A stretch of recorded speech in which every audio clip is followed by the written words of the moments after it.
welcome back to Coffee Talk, where last time we started the game as,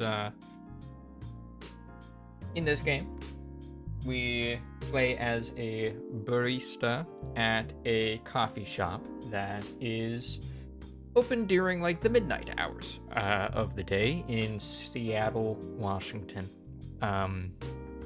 in 2020, in a alternate Earth, I guess, where fantasy races are real.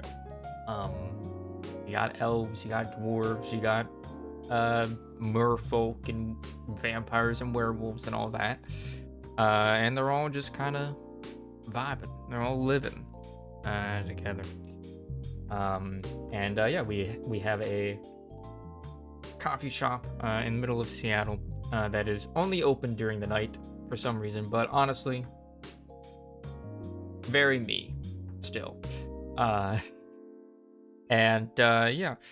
there is a plague of zombies happening. 2020, after all.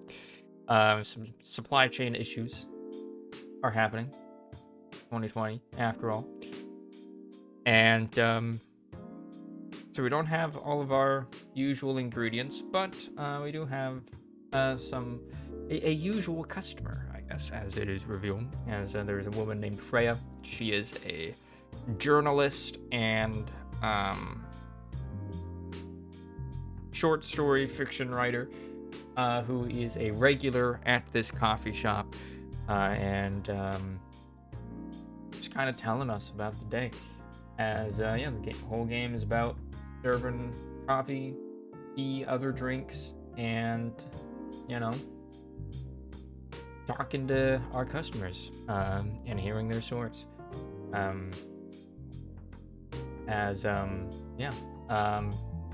Two other people enter enter the cafe. A tiefling woman, basically, or tiefling-looking woman, basically, named Lua. Kind of chat a little bit before her boyfriend Bailey's, an elf, arrives, and they get into a little bit of an argument about their relationship, or rather their parents' reaction to their relationship, as basically their parents are racist. Lua is filled to be a succubus. Bailey is an elf. They're both of their families disapprove of their relationship. And they get into an argument about that. Namely because Bailey's is completely fine with just cutting ties with his family to like get married to this woman, and Lua is like, you shouldn't be cutting out your family, they're your blood. She eventually leaves. Bailey's orders like another drink and then goes off. As next day we meet a new customer, a police officer named Georgie, who is taking a break. Freya arrives, or actually, I believe Freya was already there. As she told us about a novel idea that she had, as she had been challenged by, I guess, the boss of her company, or like the CEO of her company or something, to write a novel. And so the idea that she has come up with today is that she's just gonna listen she's gonna make the story basically about this coffee shop and like the stories of the people in it. And of course I'm like, yo, that's a major breach of privacy. Says as much to the police officer when he arrives, and he's like, yo, that's a major breach of privacy. And Freya's like, come on. Anyways,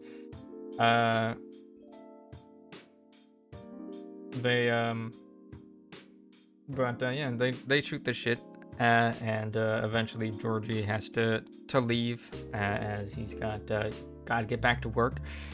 And yeah, Freya goes off to a corner to write her novel and eavesdrop on the conversations that are had of other customers.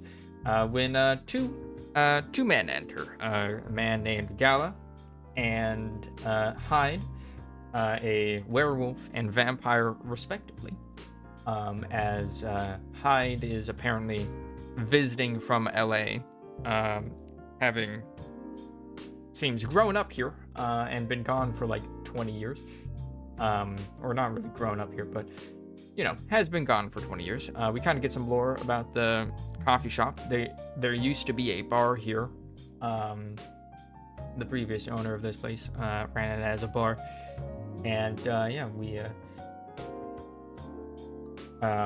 Gala is kind of searching for a remedy to help him with what's called the fury, sort of like werewolf rage, fury, like going wild, that kind of thing. He knows it involves ginger, that like helps him keep him sedated or what have you.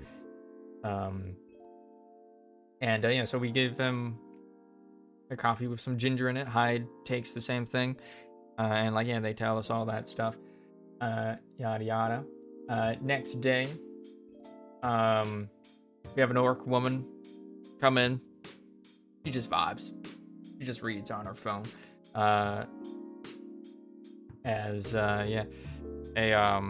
Freya arrives, and then a cat arrives. We give the cat some milk, and she turns into a cat lady, who is revealed to be basically like an idol, a singer or musician in a pop group, who recently graduated, which in the pop and in like the pop idol and YouTubing scene, that just means they left the band. She is going solo, but she's also run away from home, and we talk about that and stuff. Eventually Georgie arrives, gives some solid advice about Rachel ran away from home because her father was basically being overbearing and overprotective about her career choice, and mother's not around since she passed away, and according to Rachel, the idol, her father's been different since her mother's passing, more overprotective and whatnot. And then Georgie comes in, and we fill him in on the situation, and he gives some solid advice, fatherly advice, because he is himself father of 3 daughters. And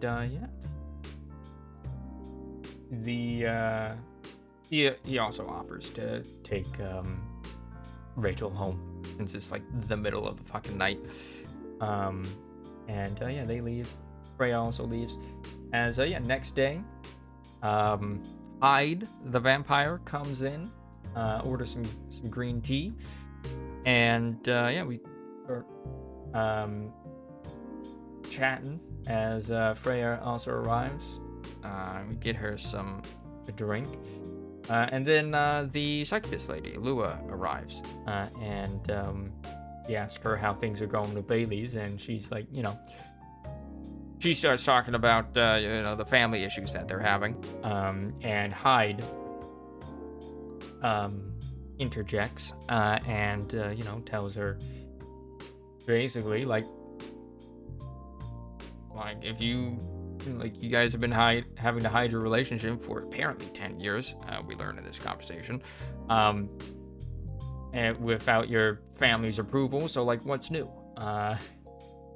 Who cares? You don't need both of your parents, both sets of parents approval for this.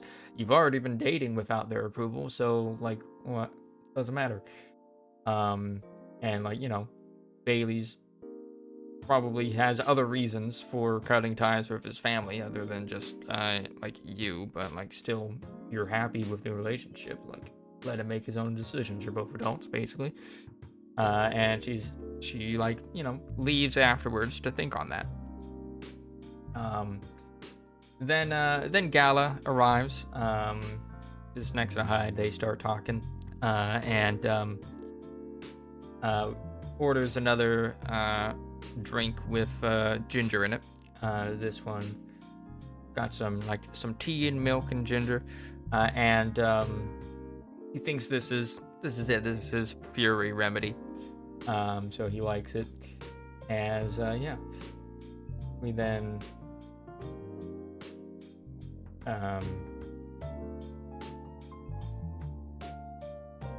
Freya also immediately tattles on Hyde to Gala about Hyde was a bit rough in his language with Lua, but eventually Hyde leaves after some comment is made by Gala, some innocuous one, but like Hyde leaves, probably having taken offense to it, and Gala's like, why did he leave? Next day, an astronaut comes in with a starry face inside the helmet, and tells us about how they're here on a date with a person, as they are talking about how they are basically an alien from outer space, and they are looking to mingle with the Earthlings sexually.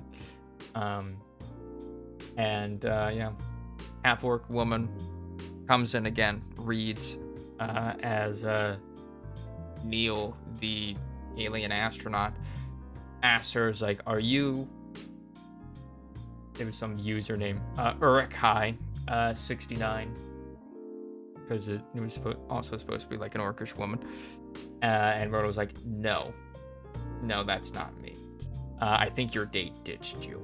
As we learned that like the date was like an hour late. And dejected, Neil leaves as I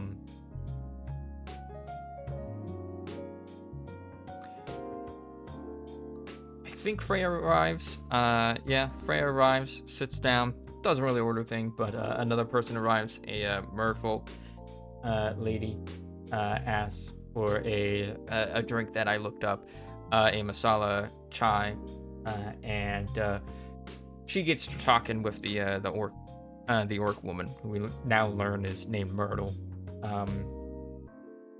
as the merfolk is apparently a researcher at a university, and wrote a paper about fluid mechanics in game engine, in 3D rendering and stuff, and that piqued Myrtle's interest, as she is apparently a game dev for I forgot what they renamed it to, but it was Full Metal Jacket or whatever, and series, and they get to talking, and eventually exchange emails, and then leave for the night, kind of going to the bus stop together, next day, merfolk lady Aqua arrives, and so does Freya shortly after. Aqua orders some Russian tea, and Freya orders a triple shot espresso. That's her regular thing. And then an older gentleman comes in, an older catfolk gentleman, and he orders an Indonesian tea, and we're not really a tea, an Indonesian drink,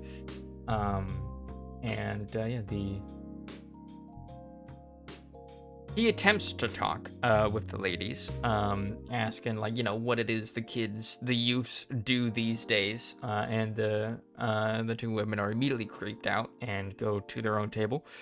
As Georgie enters and sits down, as he apparently knows the cat man, and we learn that the old man is Hendry, the father of Rachel, the cat girl pop idol that we had a few days ago.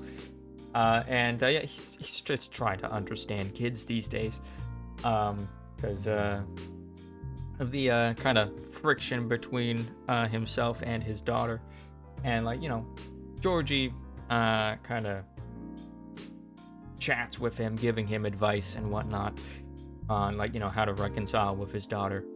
And like, we learn that like he's basically an overprotective father. He worked in the entertainment industry, so he knows how cutthroat and even like, exploitative it can be. He doesn't want that to happen to his daughter. Like, yeah, George is like, hey, you're being like too overbearing about it. Like, you could use your experience in the industry to help ensure that she doesn't have to face any of that hardship, but you're just kind of trying to keep her out of it entirely, despite the fact that it's her kind of like dream occupation. And but yeah, eventually we close up shop, and I believe that's where we ended. And so we continue, learn more stories.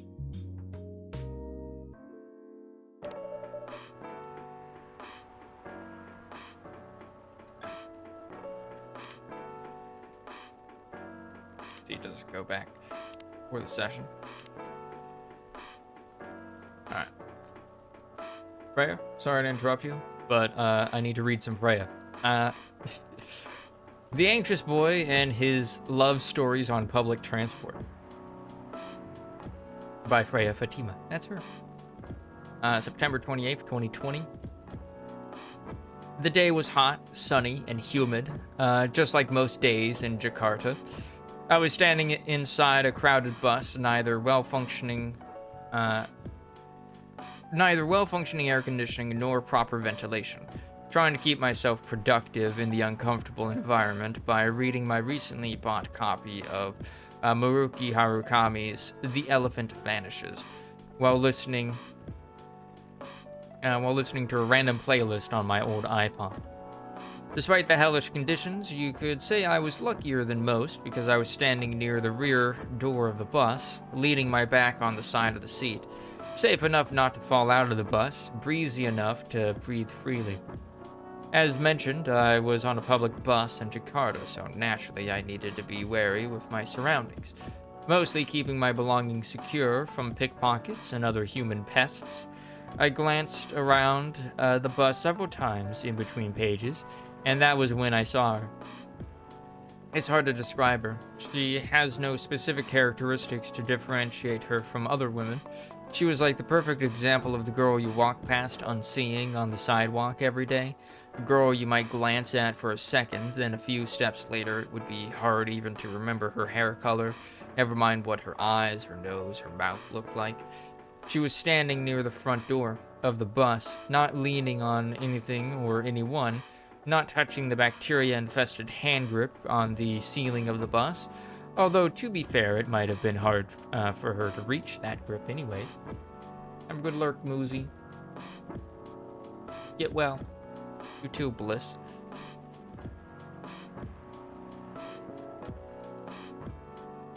Anyway, but still, she stood there with the perfect balance of a tree rooted in healthy soil. She stood as if somebody had silently put the Venus de Milo on the bus, and she somehow fit perfectly without anyone noticing it happening. She was wearing a pair of earphones, wired, just like headphones were supposed to be, and a slight smile on her face. Sometimes she closed her eyes for a few moments, enjoying the music only she could hear. Her eyes rarely stayed in one place. They kept wandering around the bus, not too fast like someone anxious, not too slow like someone looking at something specific. Me whenever I'm in public. I'm just like not listening to anything on earphones because I don't have any. Maybe she's the one, I thought. Damn. Just, alright. This isn't the first time a thought like this has crossed my mind. As a hopeless romantic, seeing any woman who piques my interest will immediately trigger a story in my imagination. Alright, buddy. A story of how I'll approach them, get to know them, with the proviso that they're just as I imagine them to be, start dating, get married, have kids, grow old in our home, and so on and so on. Damn, this dude falls in love quickly.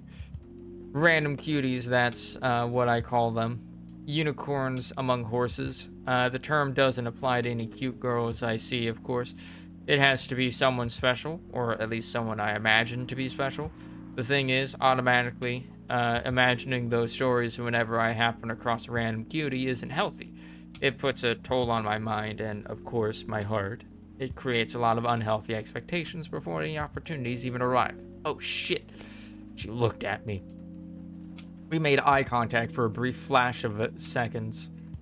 Of seconds? That's not a brief... That's not a flash of, like, eye contact. That's full-on eye contact. It's lasting seconds. I immediately returned to my book. Did she notice me staring at her? Did she see what I was thinking? My mind won't stop spinning, overthinking, while my pulse beats double time in my ears. I continue staring at my book with what just... happened. I obviously can't read it properly. My eyes were looking at the words, but nothing was being processed other than thoughts of her. I glanced back at her, and she was staring at me. Eye contact more than once. It has to mean something. Should I approach her and introduce myself? Yes, I should. But what if things go wrong? What's the worst thing that could happen if we introduce ourselves? First, it's a crowded bus, and moving from the rear door to the front will definitely annoy some people. Second, what if after we approach her, she becomes annoyed and... come on, you're overthinking as usual. Nothing bad will happen, even if she does get annoyed.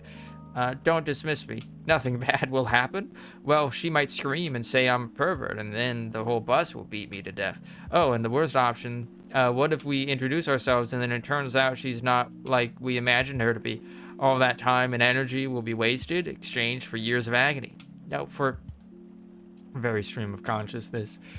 Oh, for everything will be fine. Don't worry so much. No matter what happens second, we still have to try something first. No, there's too much risk. The debate is still raging inside my head, and that's when it happens. We make eye contact again, but this time, it lasts longer than a few seconds. And then she smiled at me. Just a small curve on those perfectly average, beautiful lips. Perfectly average. I quickly returned to my book. See, you have to do something. Misspelling.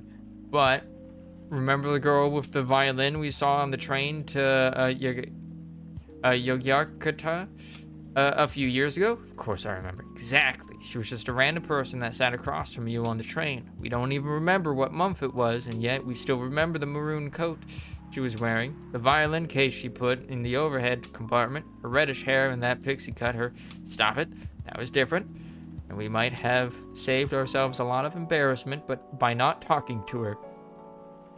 The thoughts, the noise, the internal dialogue, it won't stop. I was sweating, not because of the heat, cold sweat. This had to stop. Stop! I screamed internally. Everything stopped. And just in time, my old iPod randomly shuffled to explosions in the spaces. The only moment we were alone. I cranked up the volume, put my book in my bag, and just breathed. Yes, I might lose the chance to meet the one by doing this, but at least, as long as I don't know her, she's perfect. Goddamn. That anxiety spiral out of engaging with someone or interacting with someone. As far as I know, she might be listening to explosions in the space. As far as I know, she might be a big fan of Harukami and Final Dreams 9. As far as I know, she might be single. As far as I know, she might be the 100% perfect match for me that I believe can't exist in my knowledge of, if my knowledge of her goes any further than what I know right now. Besides, as the old saying goes, if it's meant to be, it will be. The bus stopped in front of Plaza Senayan, my destination. It was time for me to go. I decided not to look in her direction as I left, knowing that if I looked at her, it would be the last time I ever saw her. That's too hard for a hopeless romantic like me. I left the bus and enjoyed the warm sun and breeze of fresh air, finally out of that metal Schrodinger's box. That's when it happened. I turned my head to the right, and there she was, standing alone, enjoying the breeze now she was free of the roasting metal box we humans named bus. She turned her head to the left, showing a glimmer of surprise at seeing me standing there. After that, she smiled. So, if it's meant to be, it will be. Aw. Worked out. I don't remember the context for this question, but... Rhea, are you sure that would be okay? Yes. I mean, it would be really hard to pull off. But it's something that'll make the story different. Different isn't always good. It's a neat concept, but you need to handle it carefully. And gracefully. I know. What's up, Galler? Hey, Galler. Good evening, everyone. Welcome, Mr. Galler. Am I interrupting? Looked like you were having an intense discussion. It's nothing. Writer was just giving me feedback for the book I'm writing. Sounds like a heavy discussion. What are you up to tonight? I'm just planning to sit and relax. Please don't let my presence interrupt you. Oh, don't worry about it. Although, I need to interrupt Ryder for a moment. Sure, how can I help you? Can I have a cup of, remember my remedy? Of course. Do you want to give it a try again? My last order might have been the right drink, but let's give it a try again, just to be sure. Okay. Remember, it has tea and ginger. And remember, we called it the Galahad. There it is. Tea, milk. There's the ginger. Right there.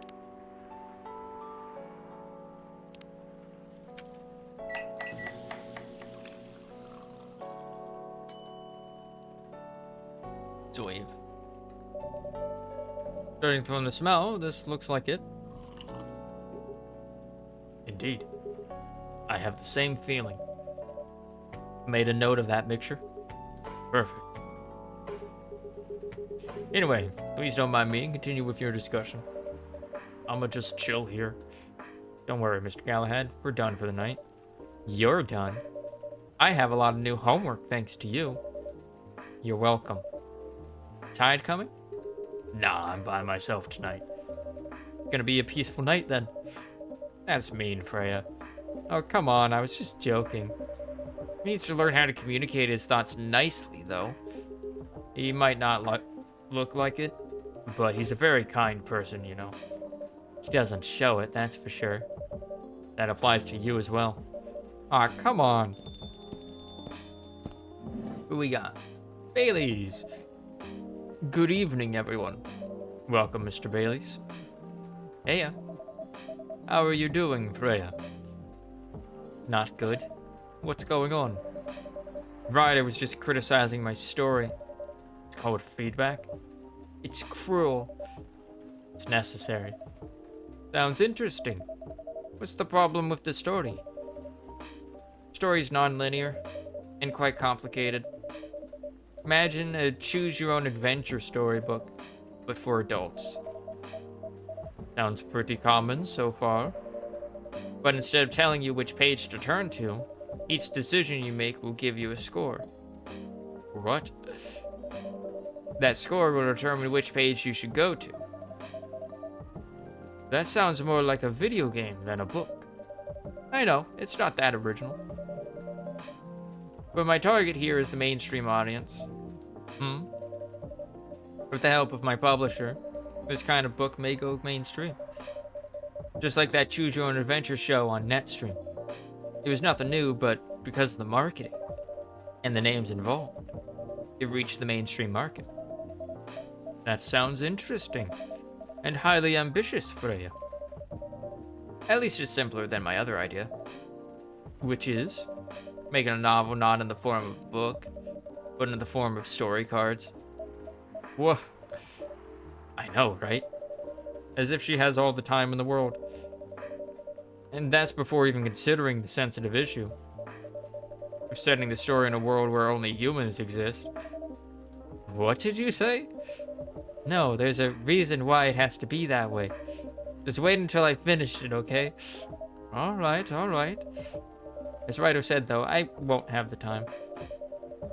Getting a normal pitch approved is already a steep climb. Let's not make the mountain even higher. Fair enough. What's the story all about, by the way? You'll have to wait for it. Don't want to spoil the fun. If you say so. Anyway, I haven't ordered anything. What do you wanna drink tonight? Ginger latte, if you know how to make it.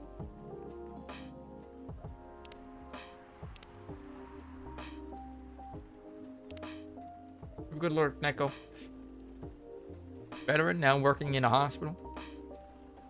Food, anything warm and made with ginger. Music, Metal Maiden, Books, Full Metal Jarhead. What I'm doing with my life, try to heal myself by helping other people heal. What a good guy. Alright. Right, I need to look up ginger latte. Tea latte.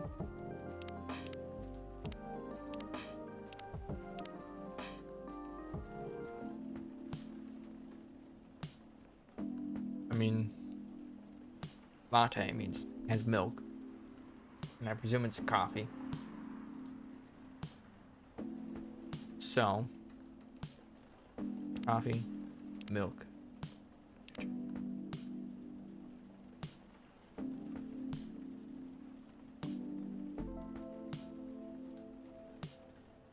wonder if the order matters.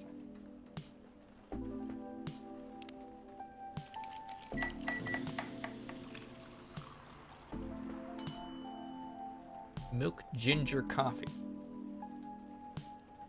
That don't seem right. That don't seem right. Trash it. I got an achievement for trashing it. Let me start over. Coffee, ginger, milk.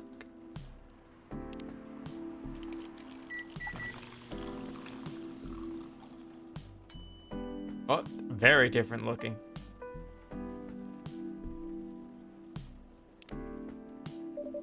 Here you go. Thanks. Damn, this is good.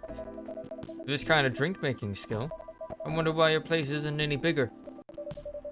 What we have here now is more than enough for me. Whatever floats your boat, I guess. By the way, how are you doing, Baileys? Still busy with your last client? Oh, I'm done with her. Done? As in you're dropping the project? Hey, I'm not crazy. I still need the money. Done as in I finished the job. I spent the past few days making sure it's even done before the deadline. Did she like it? Oh, she loved it. She had some complaints, of course, but I convinced her. By using some design terms she doesn't understand. So you finish your job by bullshitting her. The finest bullshit, my lady. That's one survival skill every freelancer must have. Are you working on anything right now? No. I'm taking a break from work. I need to work on a few, personal matters. Oh. That's... like you and Lua? Something like that. By the way, I'm curious. How did you guys meet? You don't mind me asking? I don't mind. It's just that, I was young and stupid, you know? Oh, come on. Who hasn't been there? You're right. So, I was a bit of a player back in college. Ooh, spicy. And I was going after my then best friend's girlfriend's friend. Wait, what? Okay, I'll say it slowly. I used to have a best friend. He was an incubus. Okay. Let's call him Cognac. Cognac has a girlfriend, still following, and that girl has a friend. The friend is the one I'm after. Oh, okay. Got it. She was one of the hottest girls there, but everyone knew she wasn't the type of girl you'd want to date. Why? I don't want to get into the details, but this succubus was super hot, and all the guys wanted to sleep with her. She was a player too. Huh? That doesn't sound like Lua at all. Because it wasn't Lua, genius. Huh? Lua was my friend's girl. Holy moly. This is getting spicier. The other girl's name was, let's just call her Rose. He doesn't fucking remember, dude. Alright. Oh no. Bailey's loving your story, I guess. But let me check this. My favorite things, punk. Been listening to Punk and the Spice since I was a wee lad. A wee little laddie. What I'm doing with my life. Escaping bloodlines, experiencing life one color at a time. One day, I will have my own solo exhibition.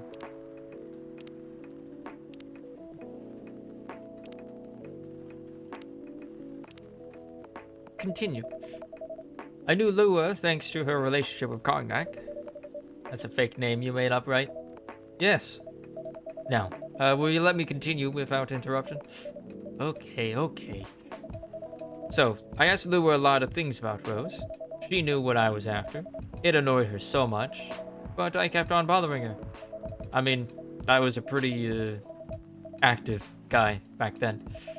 So Lua came over to visit us at one point. I lived with Cognac back in college. I'd been out, and I got back just as Lua arrived. Total coincidence. We went into our place together and witnessed something, surprising. But Cognac was sleeping with Rose. Holy mother of moly. I saw the look on Lua's face. The disbelief, anger, sadness. And without even thinking about it, punched Cognac in the face. You what? I got into a fight with him. Oh, I haven't told you. Cognac was a Brazilian jiu-jitsu tutor for kids. He's pretty good. Oh my. Yeah, I landed that one punch, and he beat me to a pulp. Easily. Lua begged me to stop fighting on her behalf. More like she begged Cognac. Hey, I wasn't kidding. I lost, but I don't give up so easily.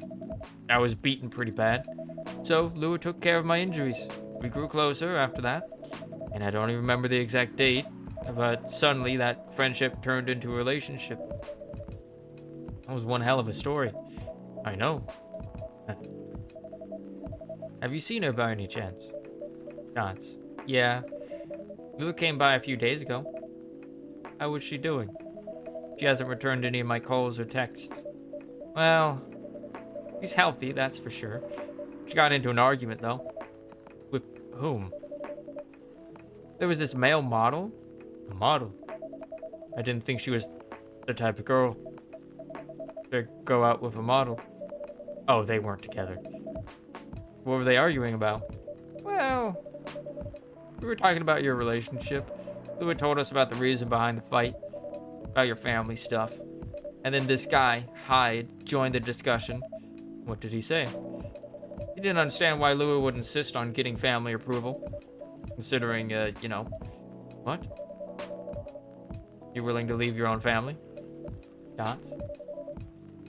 You would do that for her? Yes, I would.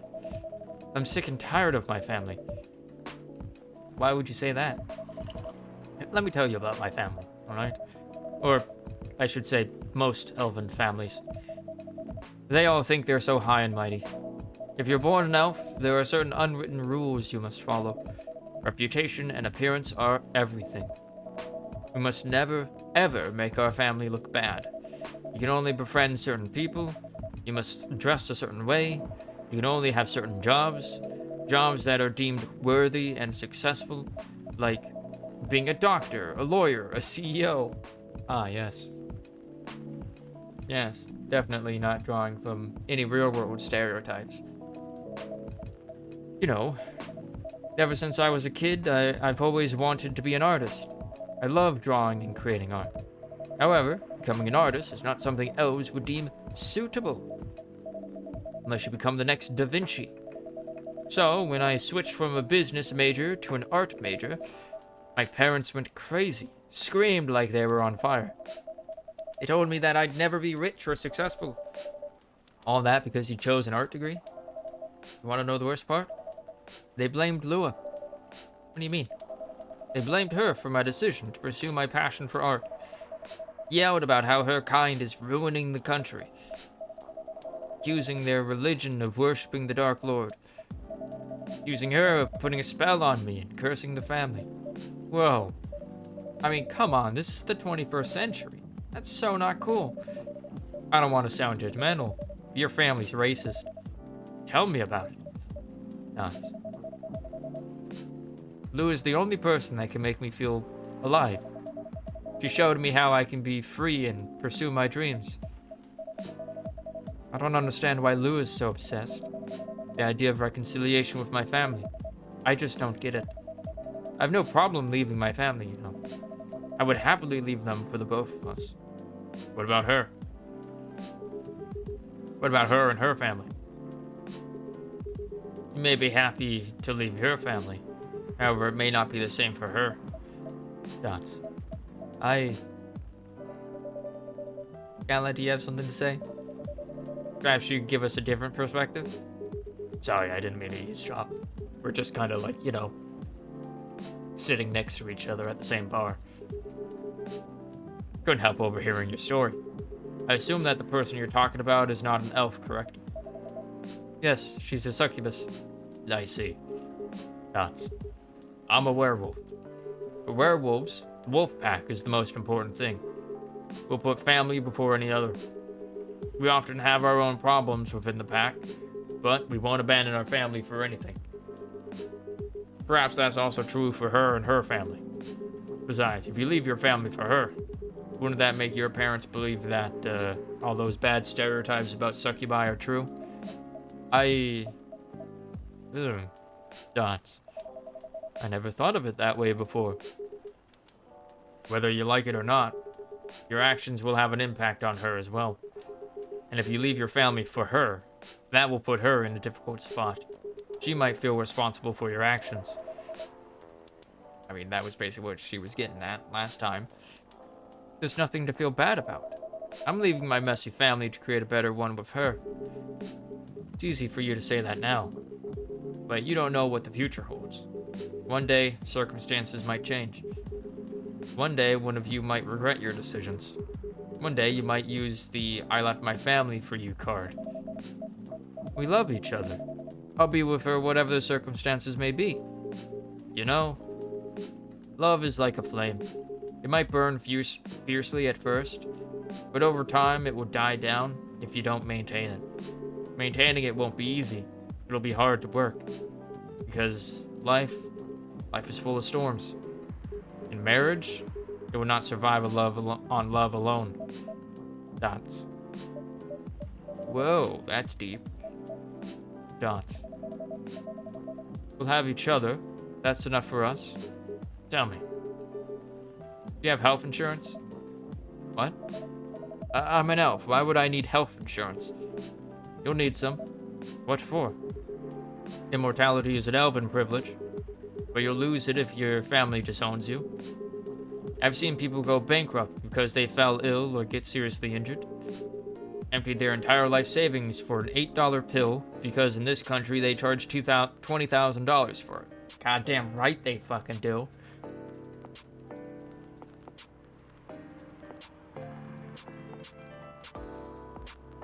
And now we got like fucking Luigi going around shooting people.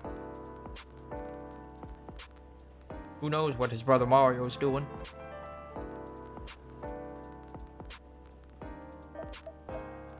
Dots. And if you decide to have children, they won't have the same privileges you do. There's a high probability that they'll get bullied for being a half-breed. There are consequences. Shouldn't be taken lightly. Think about it. Neko knows what I'm referring to.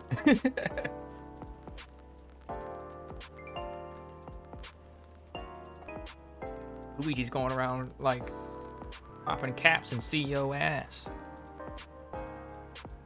And getting caught at a McDonald's. Allegedly. Does. Anyway, I've got to go.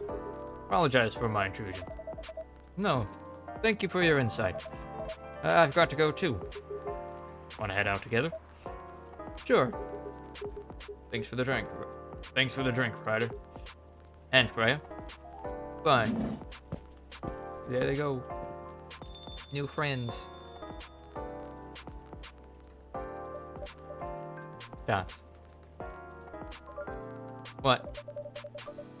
You maybe lose 2 customers in a minute. Hey, that wasn't on me. They were leaving anyway. Are you going to write that in your book? It's a secret. Your book is based on this coffee shop. How can you present a story like theirs in a world with only humans around? I'm not sure. Perhaps a hot drink will give you some inspiration. Sounds like a great idea. I didn't make a drink for her. Gingerbread coffee. Sweetened with brown sugar to satisfy the Cookie Monster. I wonder if the Cookie Monster is actually real in this setting.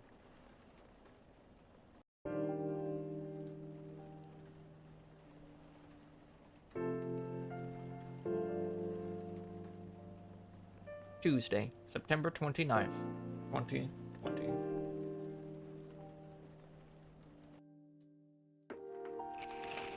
The Evening Whispers. Coachella 2020. 10 reasons why you should go. Sports tournament in space might be only a few decades away. WHO vows to stop major hospitals selling Fury sedative illegally. Don't get my hopes up. What do you mean? What do you mean, Neko? Hopes up for what?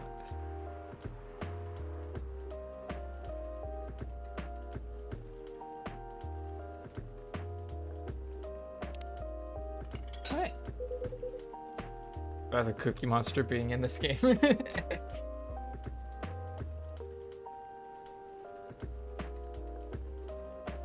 The Hamburglar, actually, also real. Like, just like all of the mascots are actually real. Like Yoshi's walking around somewhere. Like the Mario games are actually like a documentary series. Based off of like a real dude.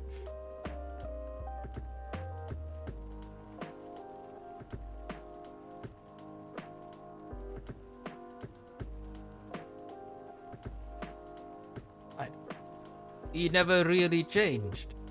I know.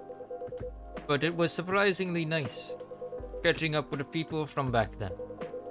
Thank you for forcing me to do it. Don't mention it. Hey, Ryder. I'd like to order again. The usual. Back to the experiment? Yep. I think the last one was the remedy. But there's no harm in checking some other combinations. Alright. You know what to do. What about Grimace? Yep. Serial killer. Grimace. You know what to do. Alright. What's my Galahad? Tea, milk, ginger.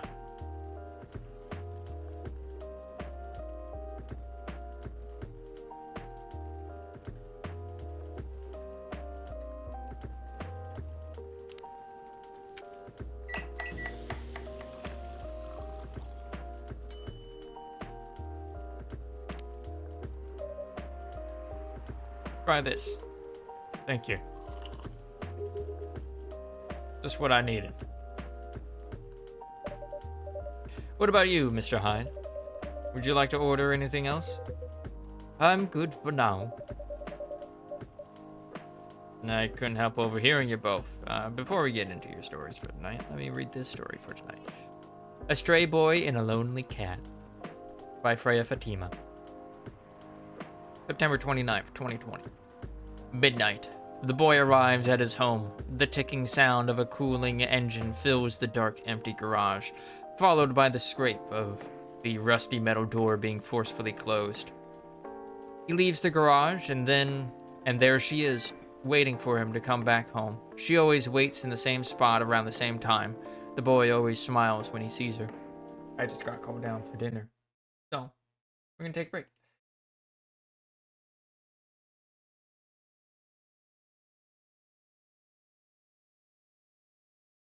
Boop. Hey. Hi. Hello. I'm back.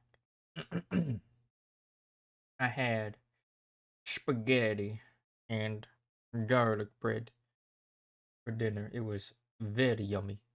Very good.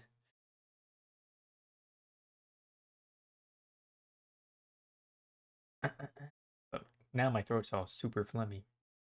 Wait. But game? Game? Ah. Wanted me to click into the game. Alright.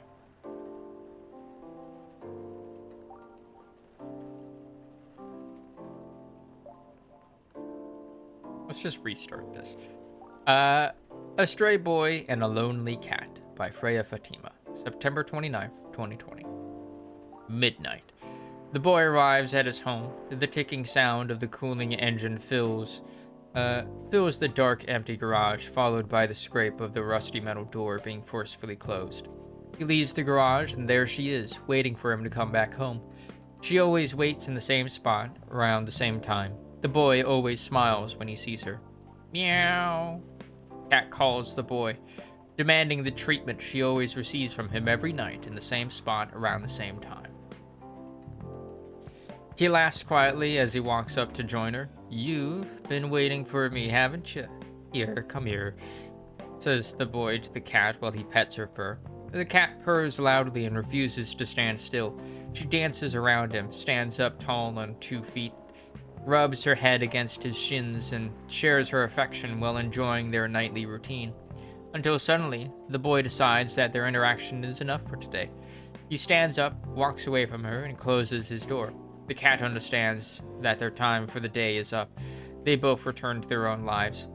The boy did not give the cat something to eat, and the cat did not sleep next to him to help him relax, for she was not his, and he was not hers.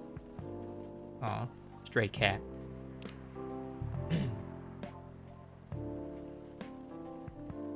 Alright. Hide. Gala. I couldn't help overhearing you both. Sounds like you two go way back.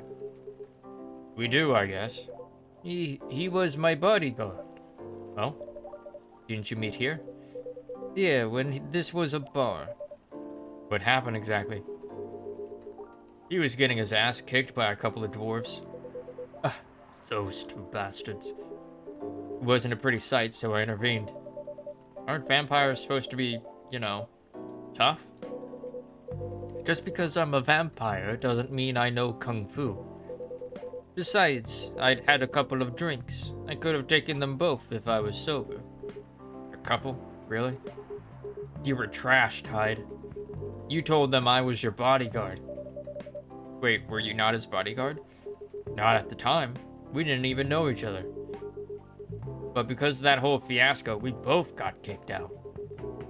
Then this wasted vampire stuck to me.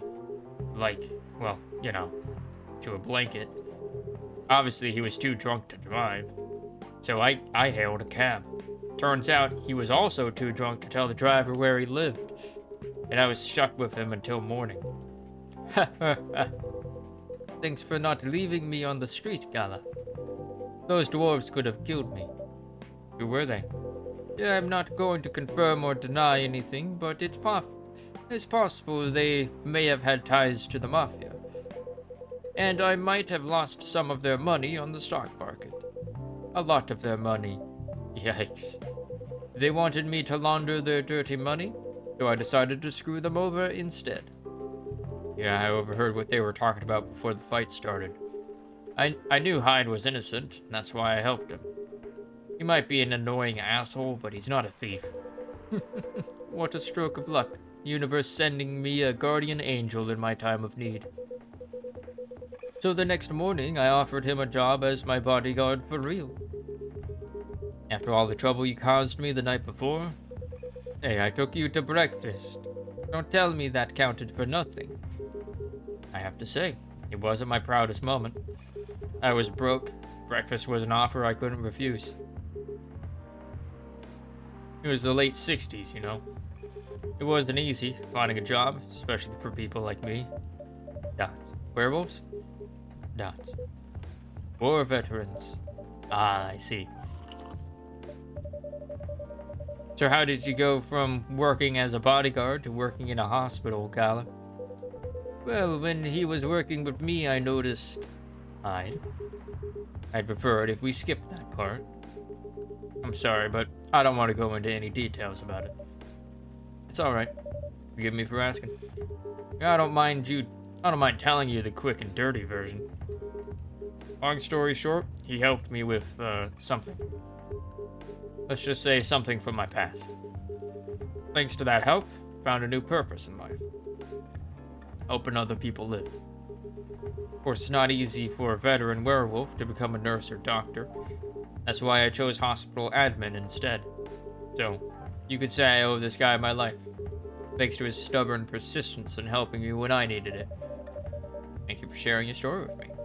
Didn't expect such a tale from you. I know. Anyway, writer, I'd like to order something now. What would you like? Can you make a tea-based drink that's warm and cool at the same time? Warm and cool. Alright, so tea. Let's see. That's warm. That's cool. That's also kind of cool. Sweet.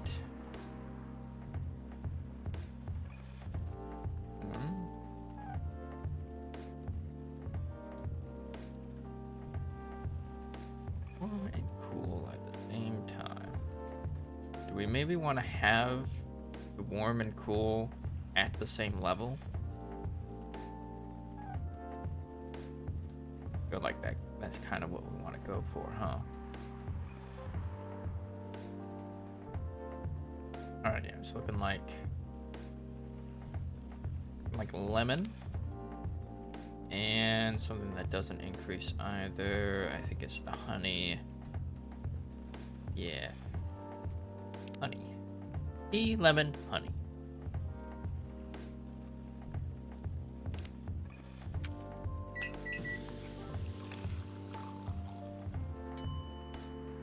Midsummer Night's Dream. Got a name to it. Here's your order.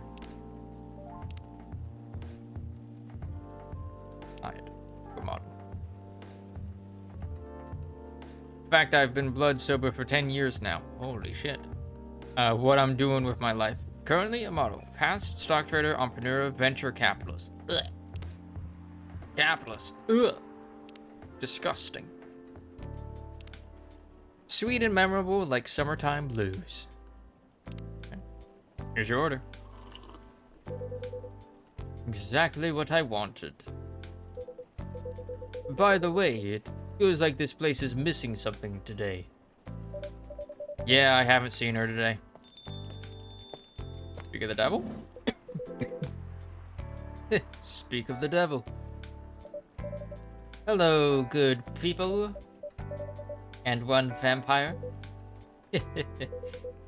It's good to see you too, Freya. By the way, we were just talking about you. Oh, really? What about me? I was just surprised that you weren't here. Is that how you pick up girls young enough to be your granddaughter? That won't work on me. I've no interest in flirting with you. Damn, she took offense to that. I've got high standards, you know. Ooh. You look so tired, Freya. Hard day at work? How could you tell? Call it werewolf senses. Right.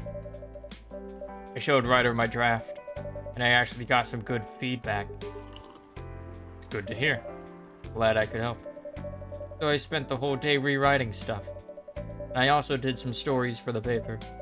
Overall, it was a good day. That's good to hear. But please don't forget to take a break. It's easy to get carried away by work when you're on a roll. Will do, sir. Speaking of hospitals, how's your hospital adminning life going? It's not even a word, Freya. Actually, I'm not even sure what you even do there. Pretty boring to talk about. But mostly I handle operational stuff happening in the hospital. Things like how much a specialist costs and how much it affects our income. I also deal with patients and their families. If they require intensive care, such as operations, I go through what we do and how much it would cost.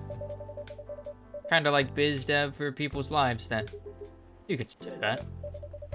Damn, that sounds complicated and hard. Yeah, that's why I'm suited for my job. Someone who gets very emotionally attached to patients would find this job pretty tough. Whereas heartless people, like my friend here, only see it from a business perspective. Good point. Why do people rarely talk about your kind of job? I guess most people don't really notice we exist, or think about the necessity of it. Exactly. It's an interesting job, yet no one talks about it. Maybe because most admins are just like me. We rarely talk about work outside the hospital. Why? For me, I just don't find any reason to. The patients' personal lives anyways. Such professionalism and loyalty. You keep hold of that mindset, especially in front of this lady here. He needs he needs to be a bit less loyal though. Hide. Been doing this job for a while, right? Almost 50 years now. Whoa, I didn't know that. Wait, 50 years in the same position? Uh-huh. Holy. Ask for a promotion, man. They keep offering me new positions. Mostly managerial. Take it. Not interested. Why? It's not something I want. Besides, as I've told you before, I fit perfectly in this position. But the salary must be better if you take the promotion, right? Of course. What I get at the moment is more than enough for me right now. And I still get raises while I'm doing this job. Really can't figure you out. That's Gala for you. Anyway, my shift's starting soon. It was nice catching up with both of you. Are you going to stay, Hyde? Yeah, I'm still enjoying the vibes here. I'll see you in a few weeks, I guess. Yep. Safe trip. See you around, Ryder. And you, Freya. See ya. Take care on your way.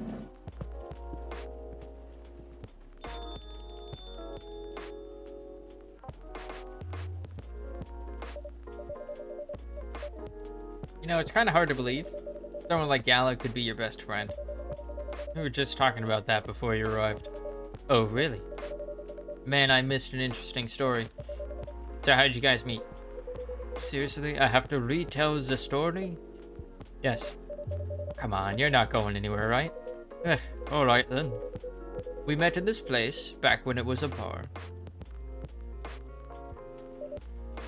Whoa. I never knew Gala used to be in the army. I mean, he's got the build to be on the front line. Still though, why did he make the jump from, how should I say this? A very physical job to medic? Well, he's not comfortable talking about it right now. But you know why, right? Dots. Are you trying to squeeze the story from me? Obviously. He doesn't want to talk about it. That's him, not you. Seriously, Freya? Come on. Dots. I won't get into details, but going to war, it messes with your head. Oh. You see why Gala doesn't want to talk about it, huh? I don't get it, but it must be difficult, especially back then. The only thing he was confident in was his strength. So he only did work that relied on his muscle. It wouldn't help him get over his trauma though, right? Of course not. But it was the only thing he could do. Or at least, it's the only thing he thought he could do. But you hired him for his muscle? Hey, I didn't know about all that at the time. Besides, he's good at being a bodyguard, and we weren't that close yet, so no personal feelings. I needed his strength, but then I got to be interested in him. Interested? Dots. I think he's a cool person, that's all. And after a few months, I noticed his problem. Suggested he talk about it with someone, seek help, which he refused. No surprises there. But I kinda pushed him to do it. How? It's complicated. Eventually, he did go to get professional help. Of course, no idea what happened in his therapy sessions, but in the end, he found a new purpose in his life. He quit working for me. Not so long after that, he started working at the hospital. And he's been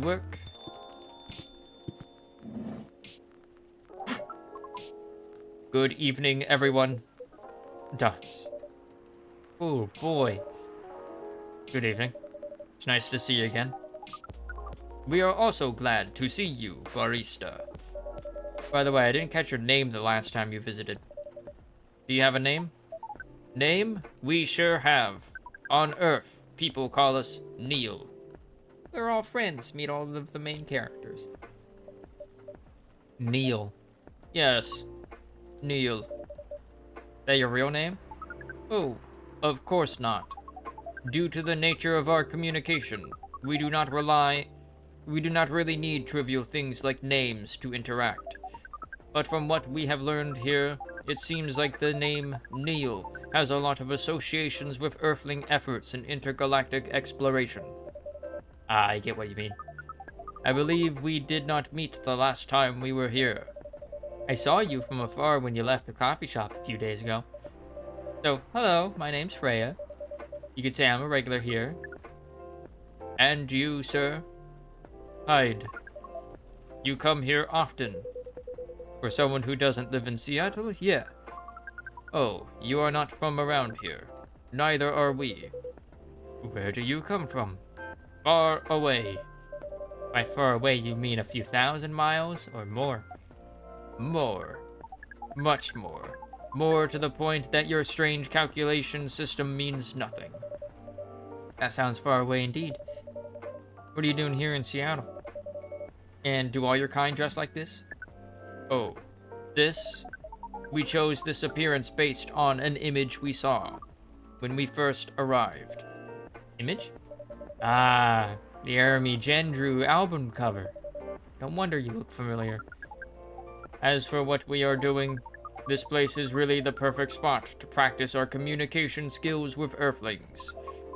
But before that, please let us order something from the barista. What do you want to drink tonight? The usual.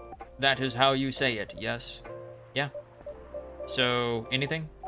Yes. We won't be able to taste the difference anyway. You really can't taste anything? Yes. What if I can brew a drink that can make you feel something? Interesting premise. But we doubt you will be able to do that. Challenge accepted. Please surprise us. I have a feeling it's gonna need to be something. Oh, hey, she changed her profile pic.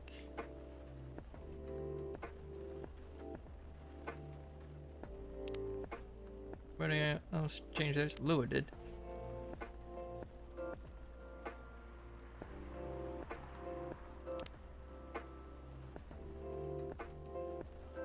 Neil. Friends only, close friends. I think this is technically a selfie. Alright,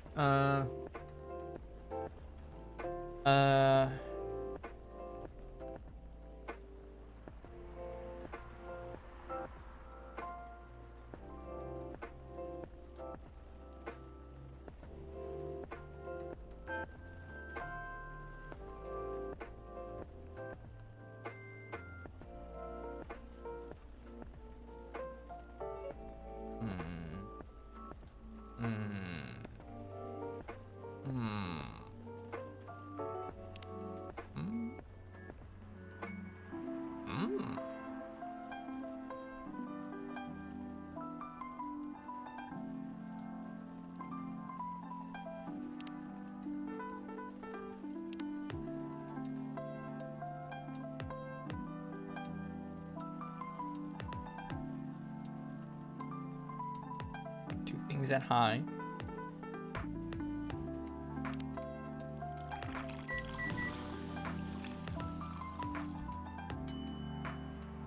Milky Way. Let's see. I hope I got this right. Thank you. What the? Interesting. Before you ask. Yes, that's how they drink.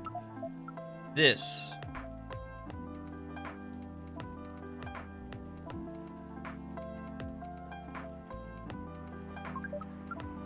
What is this? We have never been able to taste anything in our life, but this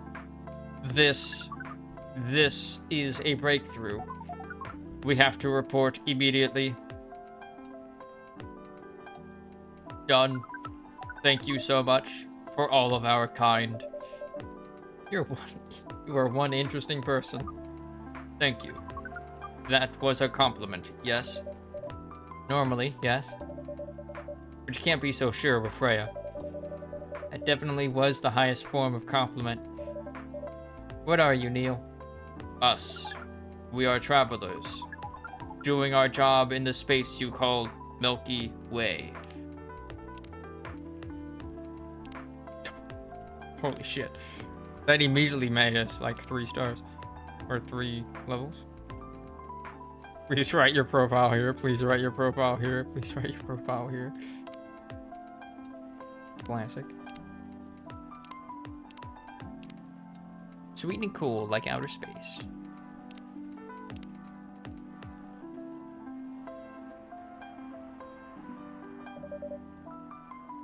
What kind of job? We are tasked with the mission to spread our seeds. You really are here to find a date. All the way from a galaxy far, far away. Wow. Turns out pervs exist everywhere in the universe. Getting attacked, old man? Not really. You have a valid point. We do not understand, but we are glad if we can make you laugh. Oh, the pleasure was mine. If I may ask, why do you have to breed with us? We are sorry, but that is classified information. Aw, man. Dance. But we believe it is alright to share it with you tonight. Thanks to this eye-opening drink from the barista. Oh, I owe you this story. So why? Everyone, including us and you and everyone else, is tasked to keep the balance of the universe. But sometimes it is hard for some civilizations to maintain balance by themselves. Because unknown threats that are beyond each civilization's power can appear. And that is where we come in. I still don't see the relation between that and impregnating us. You're quite dense, aren't you? Hey. You came here to give seeds. So a half-breed of your kind can be born on Earth. That is correct. The half-breeds will be half Earthling and half whatever you are. Yes. Assuming that you have some powers that we can't comprehend. You're trying to make sure Earth will have its own protector. That is 100% correct. Holy shit. You're trying to give us a superhero? Yes, that is what your people will call the protector. But why go through all the hassle? Sounds like a lot of work. Why not just explain this to someone? I'm sure a lot of women wouldn't mind giving birth to a superhero. Sadly, it is not that simple. The future protector has to be someone that loves this planet more than anything. They have to be born out of love, which we have learned is a very complicated feeling on Earth. We have it easier back home due to the nature of our communication. We understand everyone deeply by default. So, everyone on our planet loves each other from the moment they're born. That sounds beautiful. And creepy. Why? Sounds like your planet is a giant spherical orgy. That was a badly chosen word, but it is roughly similar to the truth. Oh no. Oh my. What you say is true. Shouldn't we help them to get laid with love? Guidance is all we need. Otherwise, we might be responsible for the birth of a super evil person instead. Dots. A super villain? Dots. Dots. Well, how's the mission going so far? We cannot say it is going well. I'm not surprised. With how quirky and unique you are. Not many women can handle that. Could you handle them, though? Me? I don't know, what do you think? You're a pretty adventurous girl.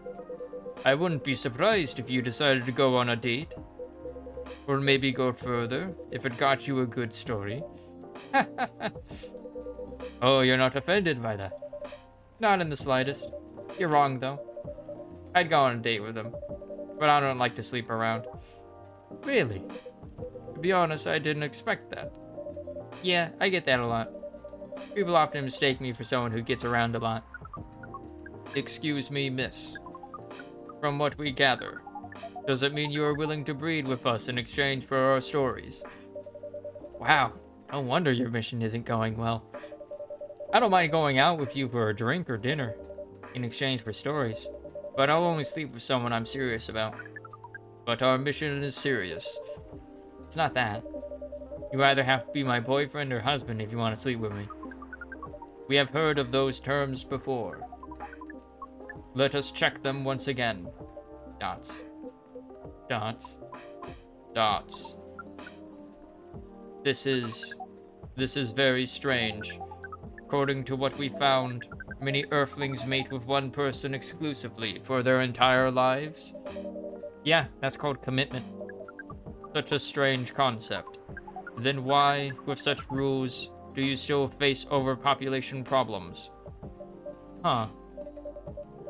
Now that you mention it, we don't have enough control of ourselves. And those in charge also don't have enough control of us. Not to mention, some races live for a very, very long time. So even though there are rules about having kids, and they can be strictly enforced, a lot of people still break them. We know Earthlings boast about the concept of free will, but we thought your kind also loved the concept of restraint and taking care of the planet. At least, that was what we gathered from your information network. Theoretically, that should be the case, but Earthlings are stupid. That's the easiest way to put it. We learned so much today, but we have another question for Miss Freya. Ask away. How can we become your husband? First of all, I would suggest going step by step. Most of the time, you start by dating, boyfriends or girlfriends, you know, before you talk about marriage. Oh, okay. So, he is going to... How can we become your boyfriend? You could start by asking her whether she's actually single. Understood. So, Miss Freya, are you single? Yes, I am single. Do you want to be our girlfriend? Now, the path to starting to date varies between people, but usually it takes some time before you want to commit yourself to someone. Wow, the breeding process on Earth is surely extremely complicated. It could be easier if you're a smooth talker. Smooth talker. Someone good at communicating with others. That would be really challenging for us. Even after all that, making kids is still in a totally different league. Most women prefer it if their male partners wear condoms. Condoms? Something you wear to prevent pregnancy. Dots. Why would you do the mating ritual if you do not want to have offspring? Pleasure. Dots. All this information is too much to process in one evening. So, we talked about using condoms, but how do your kind have sex? Like, seeing how you drink. Condom might be something you can't use at all. That's true. How do you do it? We are pretty flexible with that. But we cannot tell you the details, unless we agree to do the mating ritual. Dots. Dots. I don't want to imagine how it's done. Oh, you do not need to worry. We will not hurt anyone physically or mentally. Yeah, I'm not so sure about that. Especially the mental part. We did our research, and we tried it on the testing object we made. It was proven. The mental capacity of Earthlings is far more complicated than anything else on Earth, sir. Oh, we did not know that. Being born on Earth sounds very difficult. It is. I have to agree with that. Anyway, thank you so much for the information you have given us tonight. It means a lot for our mission.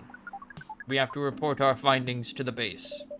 How will you proceed with your mission with this newfound information? We are not sure yet. It is yet to be discussed, after all. It was really nice talking with all of you. You're welcome. We are off now. Bye. Take care on your way, sir. I love how we're just giving dating advice to an alien. What we need to do is we need to find, right? We need to find someone who gets horny looking at, like, the alien from Aliens, the xenomorph, right? We need to find people with particular tastes. Particular tastes in, let's just say monsters. Dots. Dots. That was really something. Indeed. You said the first time they came here was for a date, right? Yeah, but their date never came. And then they mistook Miss Myrtle for their date. A game developer orc? Wow, I dread to think how that went. It was pretty awkward. But you can't be angry at such naivety. I guess so. By the way, has that young woman been back since I spoke with her last time? Oh, you mean Miss Lua? Yeah, her. Oh, showing some concern now, are you? I'm just curious. No, I haven't seen her since then. But her boyfriend did come a few days ago. A few days ago? I think that was just yesterday. And Freya was being pretty nosy, to the point that Mr. Gala joined the discussion. My. You really have a knack for starting trouble. Sadly, I have to agree with that. It's not easy to make Gala join a random conversation. Unless it really piques his interest, or it annoys him. I don't know how to react to that. Well, I need to catch a flight to Seoul tomorrow. So, I'm off for the day. Oh, you're leaving Seattle so soon? It's only for a week or so. I'll be back here sooner than you know. Oh, well. It'll be a peaceful week then. Anyway, I need to get going as well. Thank you for letting me stay without ordering anything. I didn't even notice that. You really don't care about business. She didn't order anything, but she did attract people to the coffee shop. That's one way to put it. Anyway, Freya, do you want to share a cab? Thanks, but I'm riding my bike. Alright then, see you around. Take care on your way, folks. Riding your bike in this weather? Sugar and spice. Spicy, sweet, natural bliss in a cup. That looks nice.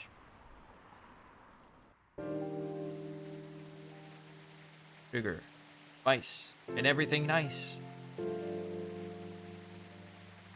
Wednesday, September 30th, 2020.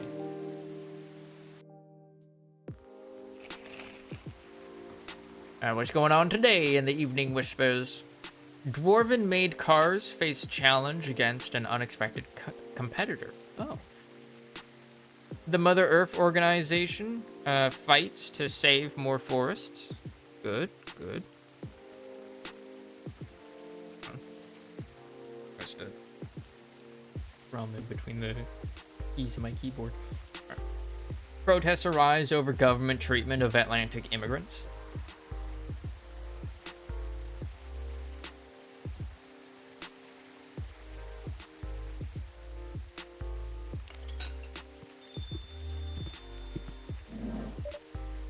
Welcome. Good evening, sir. Hello. I'm from the Federal Immigration Regulation and Enforcement Division, or FIRE for short. How may I help you? We've heard reports of alien sightings in this area. We take the issue of illegal interstellar immigration seriously. Have you seen any creatures you would consider to be alien in nature? The feds! Yeah, fuck you. Fuck the feds. Get out of here. Yes.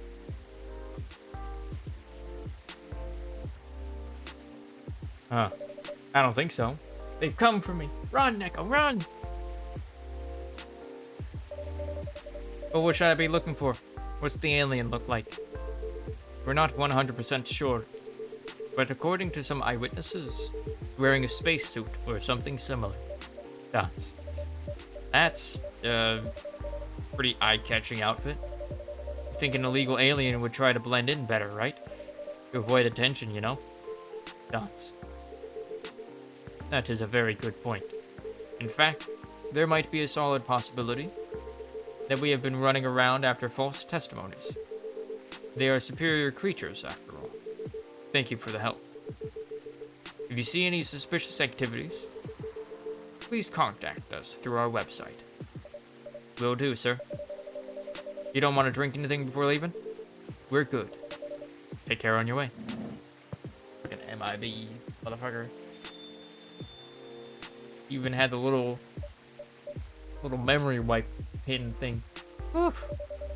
Really need to be more careful, Neil. Huh?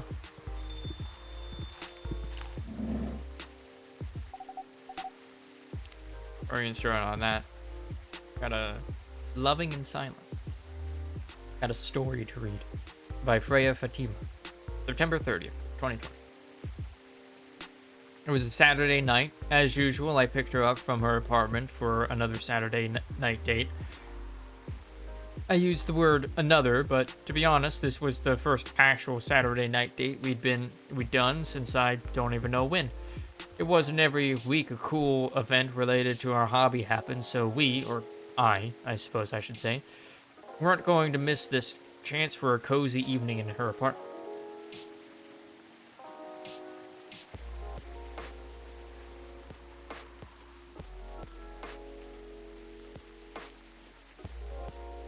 These emotes in that go.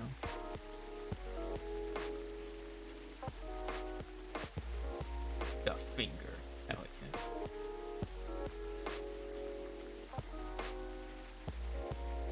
This is another long one. We'd only been dating for 4 months, and I kid you not, we couldn't have been more different. I'm the type of person who feels restless if I don't go out on the weekends. Well, she'd prefer to lock her apartment from the inside, flush the key down the toilet, and never leave again. Yo, same. That's why me going out to her apartment on the weekends was the fairest option for both of us. I mean, we can just order food online and chill without having to worry about the traffic. Ain't that cool? That's what she said whenever I asked if she wanted to eat out somewhere. That happened a lot in our first month together. After that, I just tried to get used to it. We drove to the event. It wasn't that far, but traffic's always ridiculous on the weekend. Throughout the drive, we barely spoke. Total silence except for the music playing from my playlist. If she knew the song, we would sing along to the song. If not, then total silence it was. When we arrived at the event, she changed. She became the most outgoing, friendly, and talkative person around. Even I was nothing compared to her, and I usually consider myself a very talkative person. We said hi to everyone we knew, and some we didn't. Then we tried all the games being showcased there. We sat next to each other, trying one game after another, commenting on the story, art, music, gameplay, atmosphere, any other aspects you might use to judge a game. But when we played, we just played. No talking during the playthrough, total silence, as if she was recharging spent energy from all of the interacting she'd done before. Back in her apartment, we didn't talk much.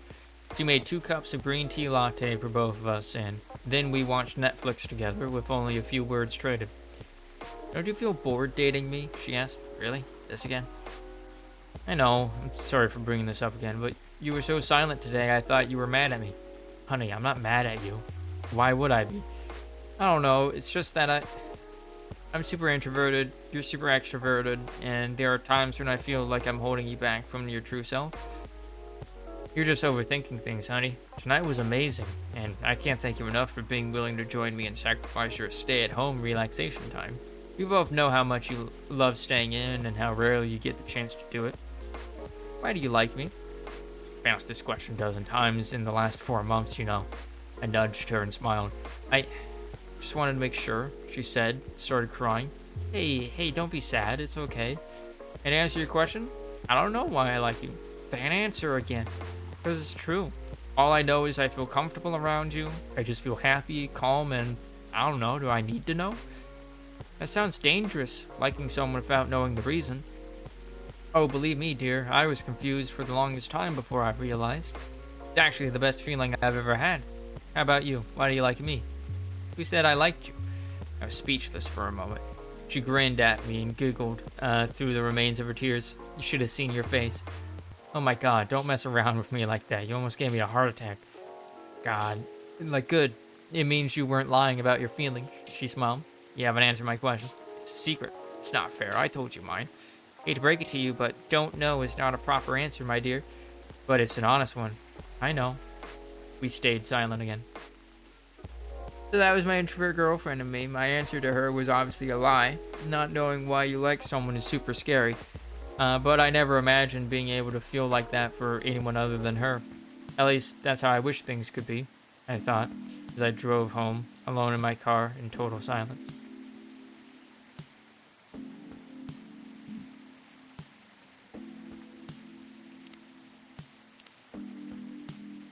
Okay. Good evening, Ryder. Yo. Hello, Miss Aqua, Miss Myrtle. Have you both been somewhere together? We planned to meet here. Just a coincidence we arrived at the same time. Would you like to order anything? You want to order first? Nah, you go first. Alright. Can I have a cup of green tea with a lot of mint?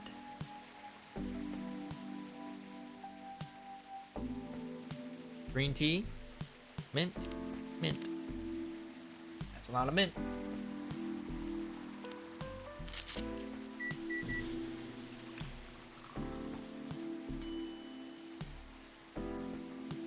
Our catch. Your drink's ready.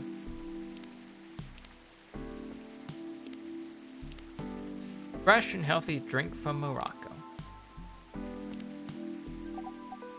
Ooh, this looks really fresh. I call this Marrakech, inspired by its origin.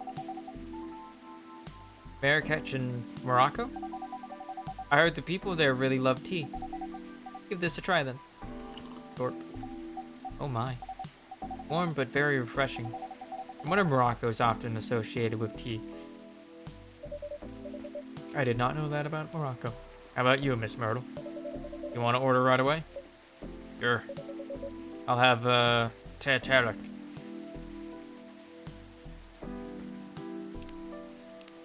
I don't think I have that unlocked. Yep, nope. Alright. ThatWriterUKnow. TEHERIK.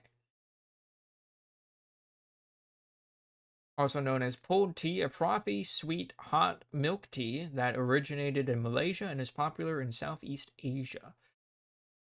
Ingredients: strong black tea, condensed milk, evaporated creamer, and sugar.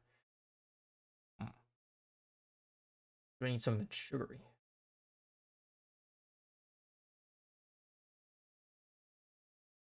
I guess that would be milk, huh? Uh,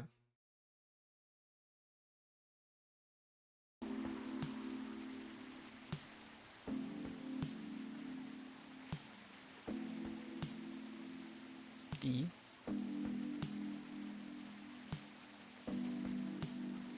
Milk. Doesn't really seem like it.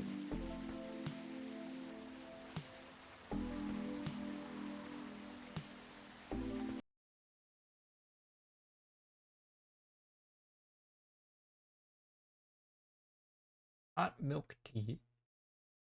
Beverage most commonly found in restaurants, outdoor stalls, mamaks, and cup.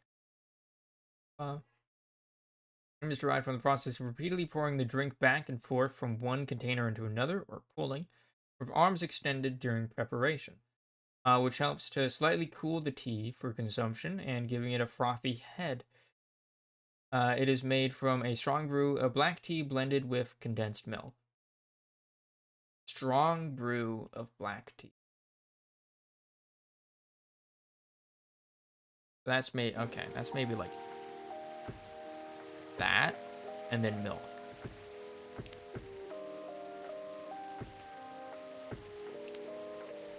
Let's try.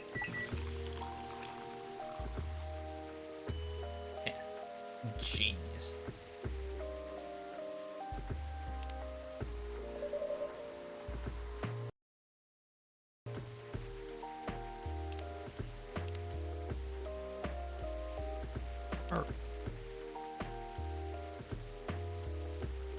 Favorite things? Me time. Same, girl. What I'm doing with my life? As I've stated before, we're on Full Metal Conflict series. That's what it was.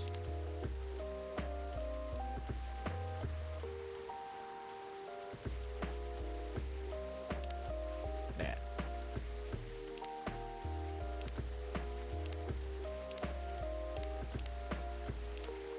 Tea with milk mixed by pouring the two repeatedly between cups, originally from Malaysia. Just read that. Here's your teh tarik. Huh?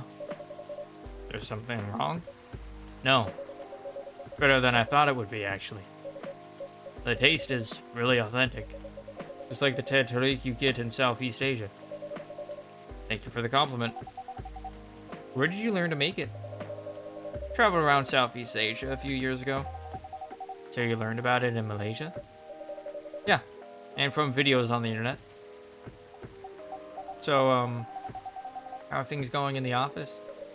As usual. Tiring. Thanks to you and your team, we've made some good progress with a problem we've been stuck on for a while. I'm glad I could be of help. It's not every day our research can have an impact as direct as this. Only a few weeks after publication, no less. The thing is, even with your help, we still need to do a ridiculous amount of overtime to make sure the game will be available for the holiday season. Oh no, she's in crunch season. Oh no. Oh. I want to say please don't forget to rest, but I'm sure it won't be that easy for you and the team. Ha. As if those executives care about us. Overtime is not mandatory, they'll say. Please see your family, get some rest. But we all know that optional overtime is a passive-aggressive move. We'll stay longer in the office anyway. Because if you go home earlier than the others, you'll feel bad for them. You'll feel guilty. I understand that so much. Dots. Hate to admit it, but yeah, it's guilt. Dots. Wish I could help you. Or at least say something to boost your morale. Sally, I'm not the right person to give you advice about that. For guilt is something that also bothers me a lot. Even for things I shouldn't feel guilty about. And what makes it worse? I know the state of the industry, but it still saddens me to realize that my favorite series was born out of such sacrifice. Dots. Dots. I'm sorry, I ruined the mood for everyone. Oh, don't worry about it, Aqua. I'm not that bad off, you know. At least the company gives us decent compensation. Healthcare, bonuses, and so on. We're already used to this. So don't worry about me, okay? Getting used to unhealthy working conditions shouldn't be the norm. Preach. Hey, cheer up. Remember, your research helped us out a lot. Thanks to you, the rest of the development is going to be much easier. How's your game doing, by the way? Actually, I have some good news about it. What is it? Game got approved to be showcased at Max West next year. That's really good news. Congrats. Thank you. Dots. So, what's the problem then? I haven't confirmed my attendance to the organizer. Why? Confirm it, fast. before they give your spot to another indie. I'm just not sure about it. What's stopping you? Cost? Booth is free for indies. That's good then. And the event's even in Seattle. You don't need to spend anything on travel or accommodation. It's a golden ticket. But I'm not that confident. Passed the selection process, right? That should be enough validation to reassure you of the game's quality. If I'm not mistaken, judges are usually prolific people in the industry. And also senior journalists. I know. But I've told you about my game, right? It's pretty non-traditional. Thousands of people will be visiting Max, expecting Full Metal Conflict and other bigger games. Every game has its own market, you know? And you'll be in the indie area. People know what to expect there. Gamers aren't stupid. What if some haters visit the booth? What if they don't like my game and say bad things about it? Or about me? That's not gonna happen. It's an expo, not the internet. They'll way nicer in real life. Even after all of that, I'll still be there by myself for the whole event. Dots. That one is a problem, yeah. Meeting that many people is kinda already scary enough. Doing it for 4 days straight? Showing my baby to the public? I just can't imagine the horror. Dots. Dots. Dots. You know what? Huh? So far, my schedule's pretty empty around then. Things stay this way until Max? I'll come with you. Eh? No, you don't have to do that. Even if you're free then. You shouldn't waste your time on me. Relax or something. Nah, it's no bother. I'll be going to the event anyways. Might as well come with an exhibitor badge. What about your company's booth? Don't worry about it. There are hundreds of us. I can just ask my lead to skip this year. But, I'm coming with you. Whether you like it or not. Oh, okay. Good. Now, what are you going to show the game on?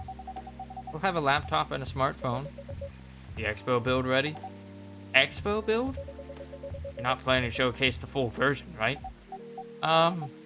That's the plan. Don't. I can give you the guidelines on what to have for the expo build. Do you have the game with you now? It's on my phone. I can send you the build now if you want. Do so. Okay. Dots. Got it. Now let's see. Gaming. Oh, hey. Rachel. Hello, Miss Rachel. Hi, Ryder. What's wrong? Huh? Nothing. Just been practicing all day. I'm pretty tired. You having a concert soon? Don't tell anyone yet. It'll be announced tomorrow. I'm going to perform at Coachella next week. They're still adding new performers? Yeah, you might say that those announced this late are, backups. We're still the biggest festival in the country. Yeah, and I'm excited for it. I think I should celebrate with a special drink. Something sweet. What do you want to order? Sweet hot chocolate. Ooh. Hot cocoa. Let's go. Sweet hot chocolate. Alright, well. Gotta have the milk. Oh. Gotta start with the cocoa powder, I guess. And then the milk. And some of that sweet. I think it might actually have been that honey. Yeah.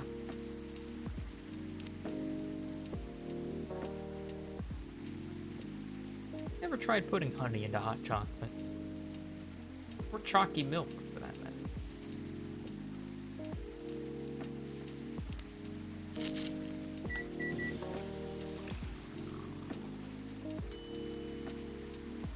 Milk, honey, chocolate. Doesn't seem right for some reason. Doesn't seem right. Doesn't seem right. Do those two. Go backwards.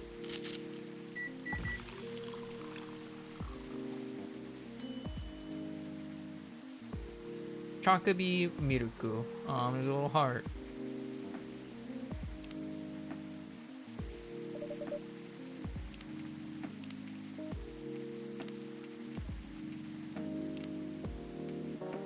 Hi there. I am Rachel Florencia. You might have seen me on your screen singing, dancing, or modeling, working on a new album especially for you right now.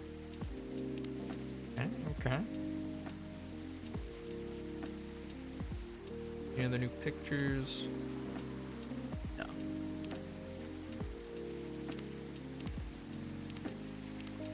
Sweet, nourishing, healthy chocolate. Chocolate, honey, milk.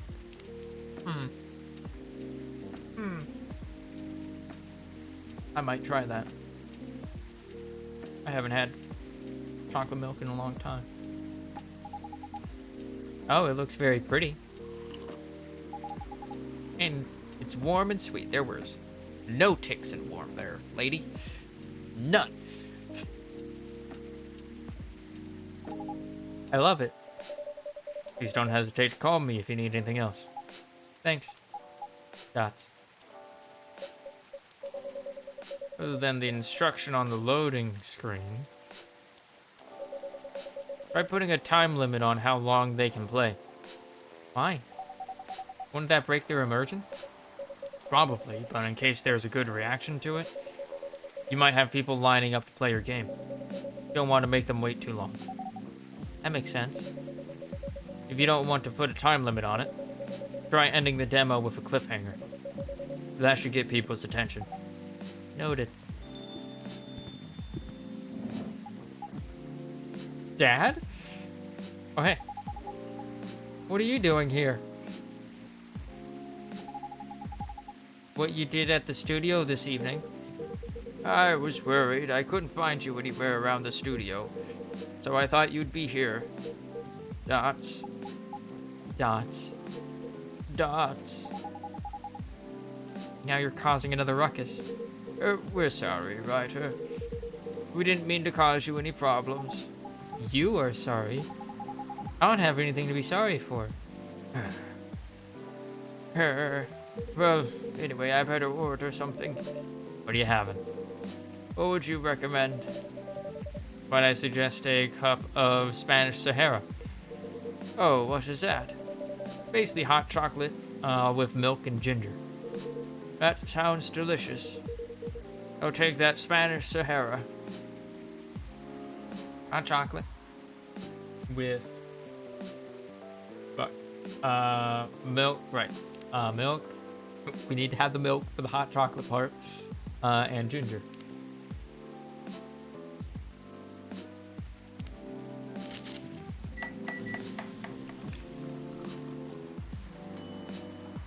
Ooh, Spanish Sahara. Sahara.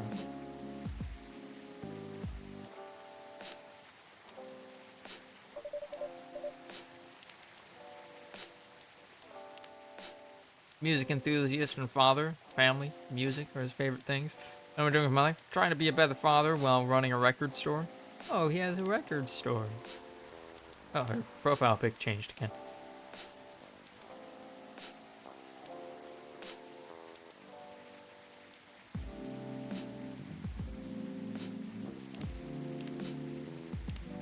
Warm and cozy, just like a day in Barcelona. Your drink is ready, sir. My. Cardiff yawn. Okay. Right. I read this, right? My. This is amazing. Glad you liked it. I know she has a smartphone, meanwhile he has a flip phone. Dad. Yes? Please just go home after you finish your drink. Not until you leave that good-for-nothing pervert. I need him. He's going to help me become more successful. I know, Morris. He's not a good person. The industry has changed, Dad. Not like 20 years ago. Besides, since you left, I've been growing his brand, making his name, managing a lot of stars so they become superstars.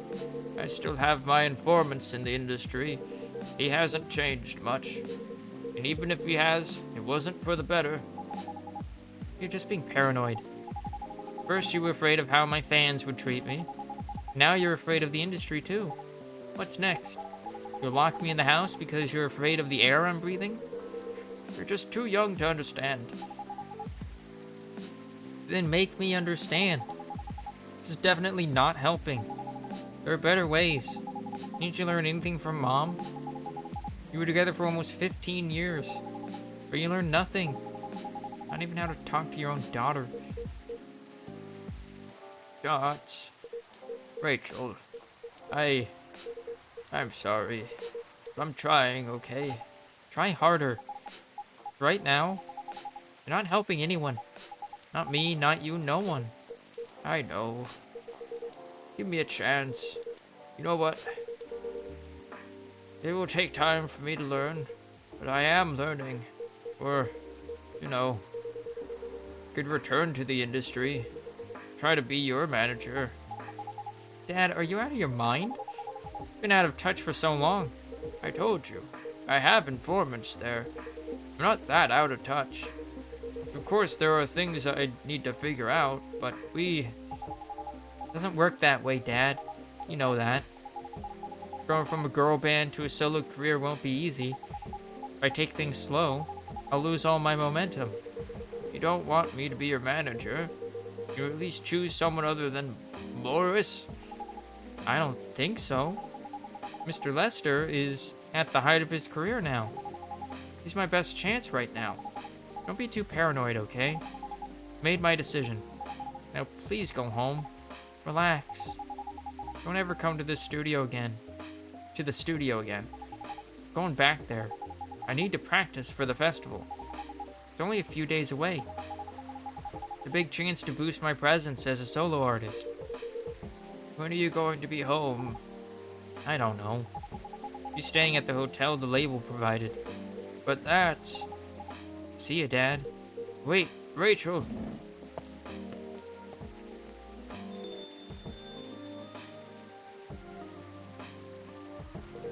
Oh, excuse me for a moment, Ryder. No problem, man.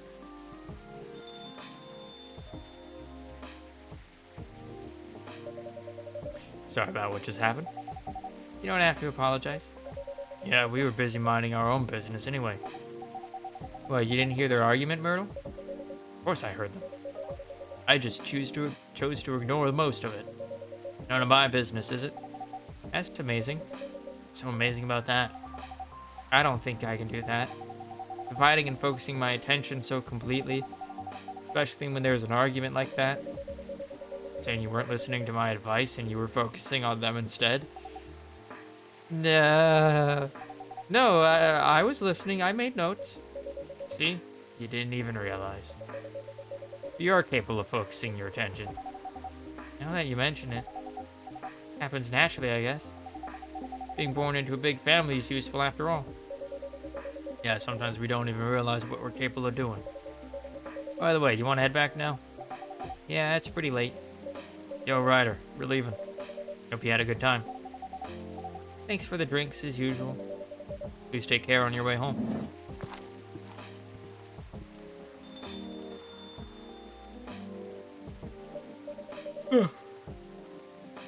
I guess that's all for today. Who's back? Hello. Oh, you're back, Mr. Henry. Dots.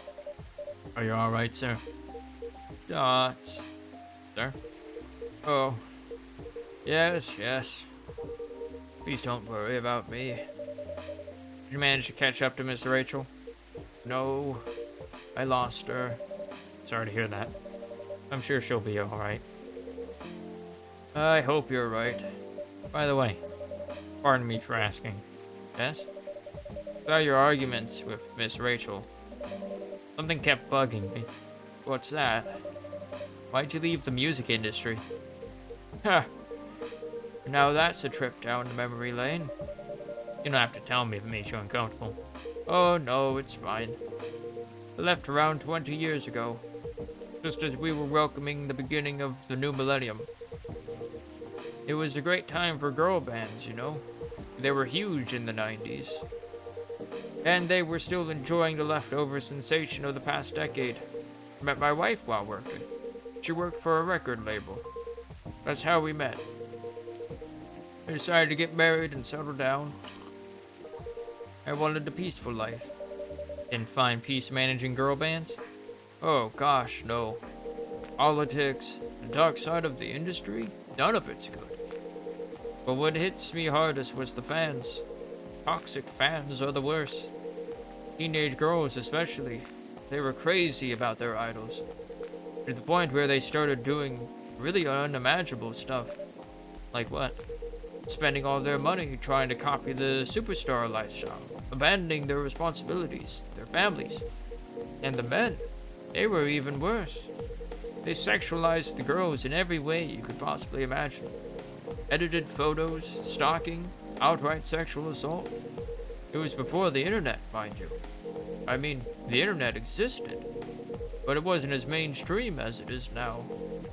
I wasn't even the target of the abuse, but it haunted me. It was everywhere. Don't talk to me about peace. I couldn't sleep back then. Not getting enough sleep is dangerous for cats. What do you do for a living now? After we got married, my wife and I opened a record store. It's not big, but we have a very specific audience. We're niche, but they love us for it. More than enough for our little family.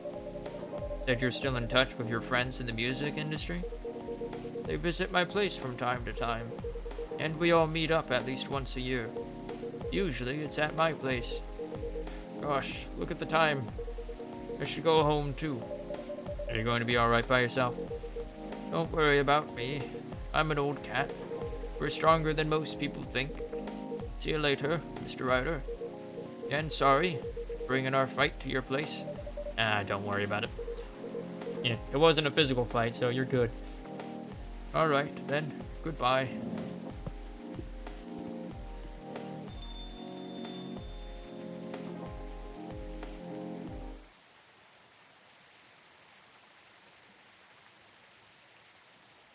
Right. Next one.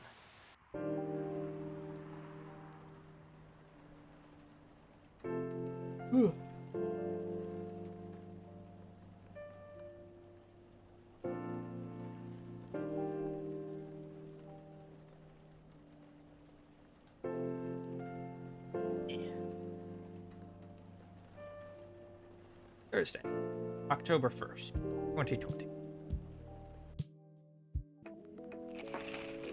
Alright, what do we got? Fucking meme. Coachella organizer reminds parents not to allow their children to attend unsupervised. Rachel Florencia confirmed to perform at Coachella 2020. Gail Naiman and Maruki Harukami to collaborate for a new IP.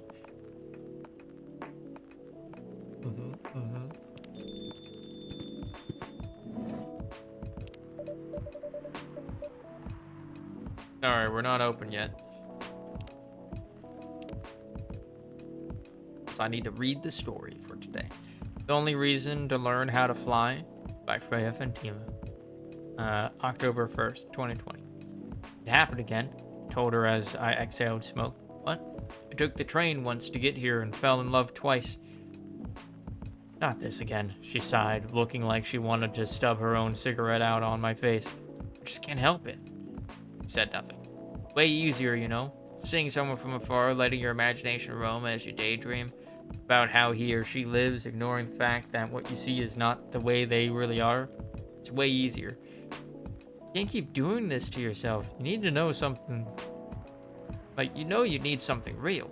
I mean, this might be a stupid suggestion, but you're still using that dating app, right? Try to be more open-minded while you use it. I agree. Good. I agree that it was a stupid suggestion.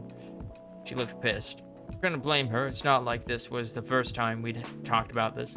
In fact, this conversation tended to happen about once a season. You need to stop overthinking. Go out. And stop putting impossible expectations on people. No, I can't do that. I've tried. I get overexcited at any opportunity. And how's that served you so far? Now I was the one who said nothing. I'm afraid, I said. Of what? What will come later? Afraid that even if I find the right person for me, the people around me won't accept them, whoever they are. Fuck the people around you. Another stupid suggestion. I could be jailed for that. Okay. She took a long drag of her cigarette and narrowed her eyes at me. What happened to you recently? Huh? You don't usually overthink quite this much, so something must have just happened. Truth is, something did happen. Something too silly to even be discussed, but she knew me. She knew about my problem, so I told her. Watch a stand-up comedy show. Seriously? True. I watched one of my favorite stand-up comedians. I knew he'd recently got married to someone he loves, someone I thought was very similar to him. All this time, I thought he took the easy way out, finding someone who'd quickly be accepted by the family he was born in and the family he's about to make. But it turned out his journey was far from easy. There were hardships I never knew he faced, and when he talked about it, it scared me. Why? The fact that I'll have to deal with it someday. The fact that I might have to choose between... I sighed. At least when I see people on the train and imagine a life with them, those imaginary people don't create these kinds of problems. They do create a different kind of problem, though. He's right. You know, sometimes I feel like I want to go to the tallest building in the city and just jump. I said, to die? That's not to fly, you fool. Fly, you fool. Because if that really happened, all the things that are scaring me won't matter. I can fly. Why the hell would I still care about all these boring everyday problems? Ain't that the dream, weirdo? She said as she lit another cigarette, leaving the discussion unresolved until it comes back around with the spring rains.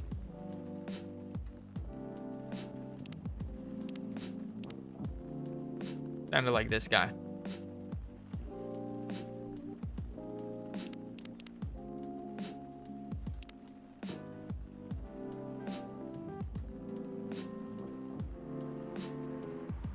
Sorry, we're not open yet. Oh, Neil, you've come very early today. Is there anything I can help you with?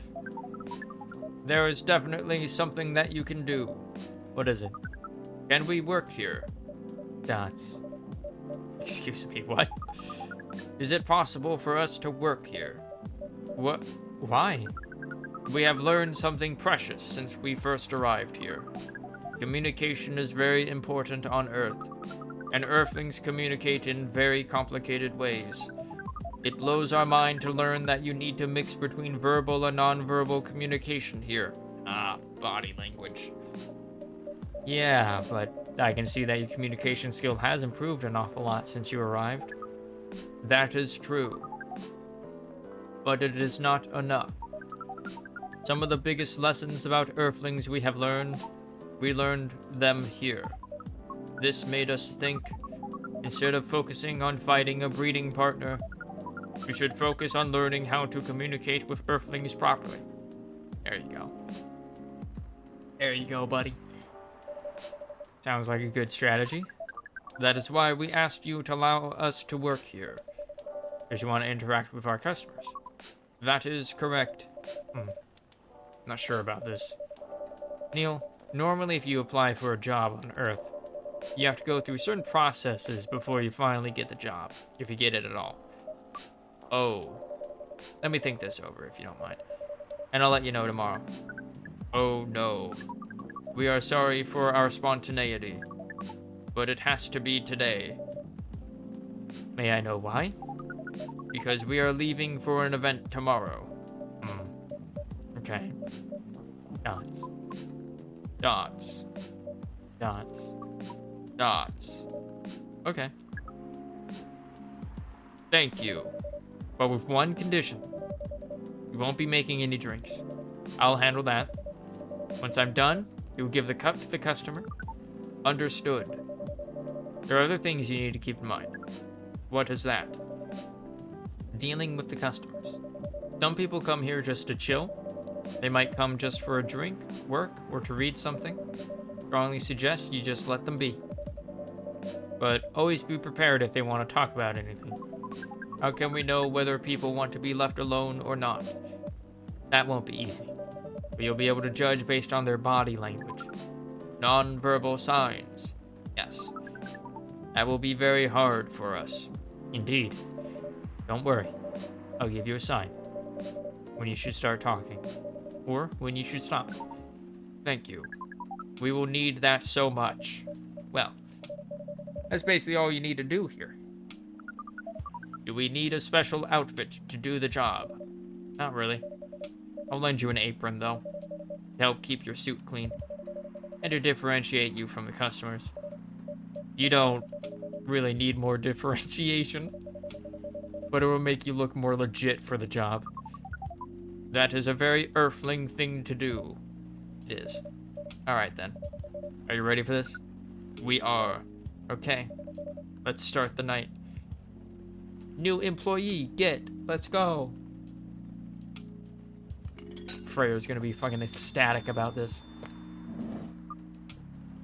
Welcome. Holy wow.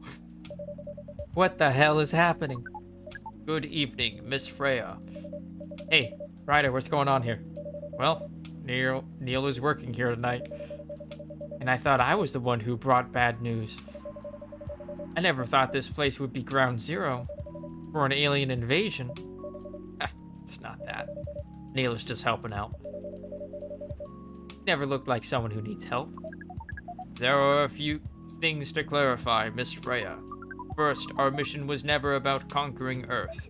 In fact, it is the other way around. Second, judging from the situation, we are actually the person who is getting help from the barista, not the other way around. What?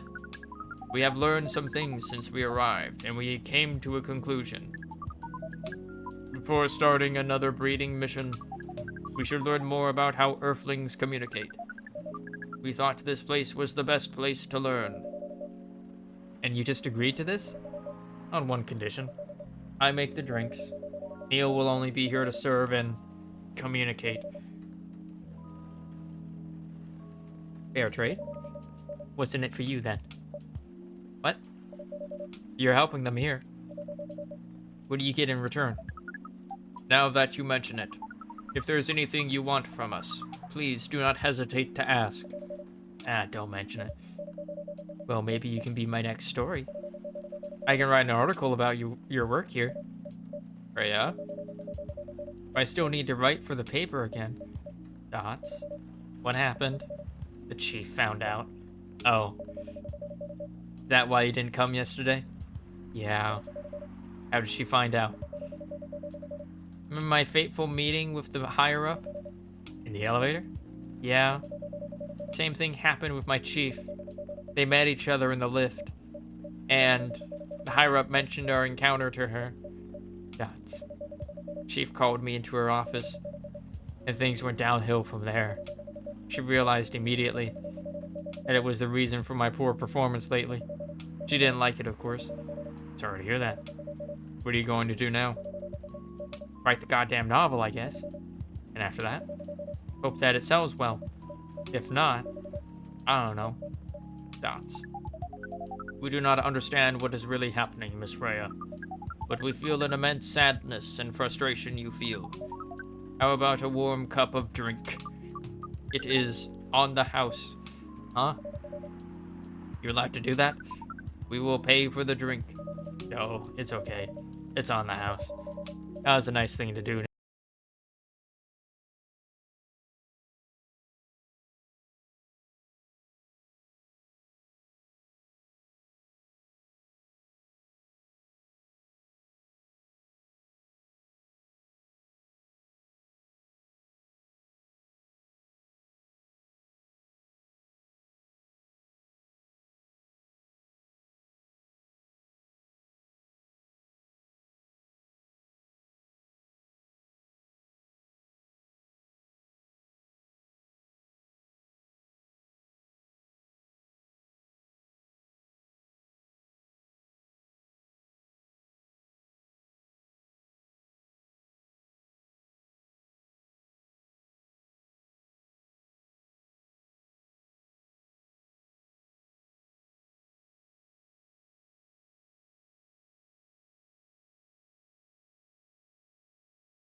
even without the caffeine infusion.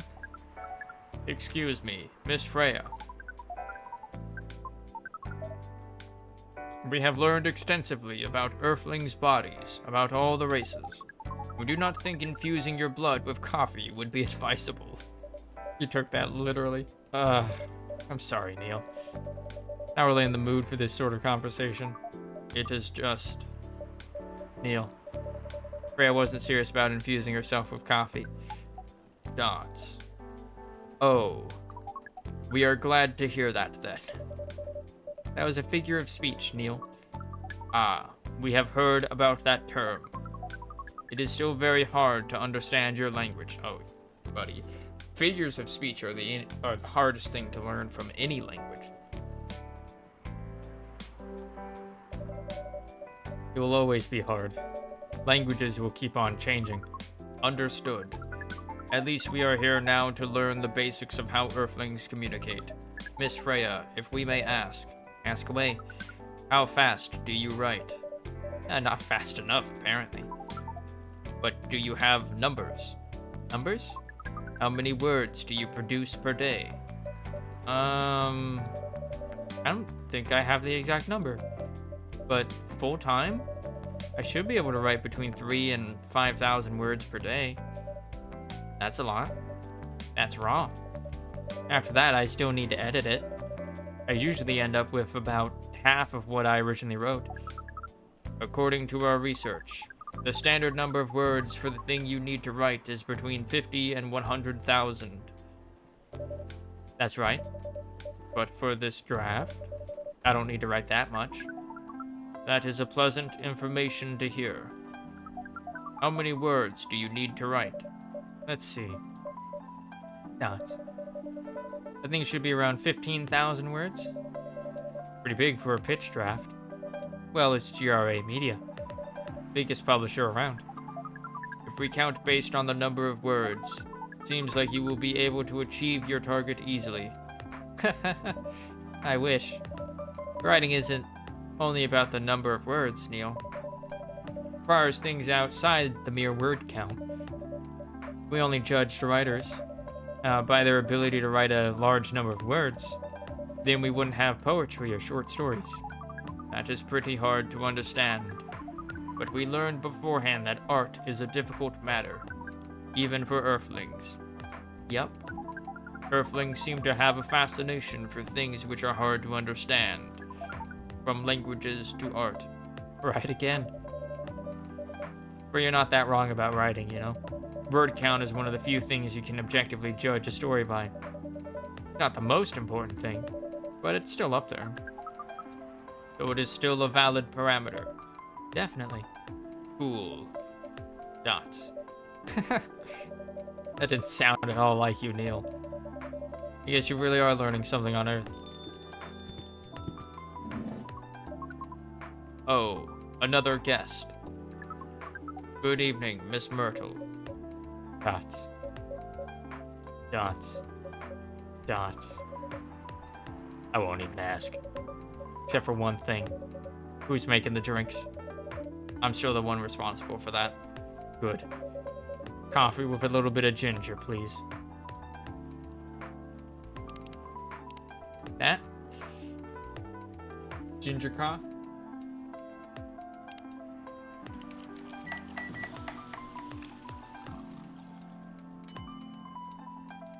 Jahe Tubrick.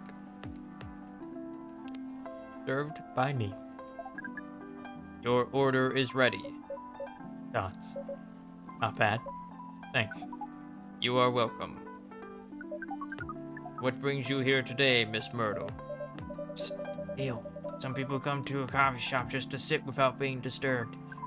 Oh, that definitely seems to fit Miss Myrtle's visits here. Actually, I'm not here to just sit without being disturbed. Ah, pardon us. I was just training Neil in how to talk with customers here. I can see that. You're still trying to get laid? Oh. No, we are not. We are tasked with learning how Earthlings communicate with each other. Yeah, that's a step in the right direction. One suggestion. Want to blend in with us? Stop using such formal language. Start talking the way we talk. Start listening the way we listen. Which essentially is not really listening at all. That would be very difficult to achieve. But we will try, step by step. One small step for you might be one giant leap for your kind. That was nicely said, Miss Freya. By the way, Miss Myrtle, now that we know you are not here for your usual activities, are you here for someone then? Yeah. Oh, is it Aqua? Uh-huh. What's the occasion? No special occasion. Just... You vibing? I'm sorry. I'm late. I was supposed to leave early, but... What is this? What is happening here? I already told the barista to call the cops when he said he was going to breed here. Where's Ryder? Miss Aqua, please relax. I'm here. Oh, you're safe. Yes, everything is fine. Oh, okay. Please let me take a breath. Sure. Please drink this water.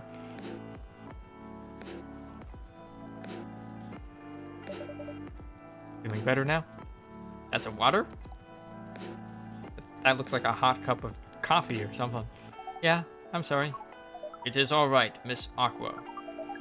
Everyone has been surprised to see me here. What are you doing here anyway? We are starting to think that we might need to make a recording for the answer to this question. Like Neil. He's great. You don't have to tell me if you don't want to. No problem, Miss Aqua. It is time for our break anyway. So, here is the deal.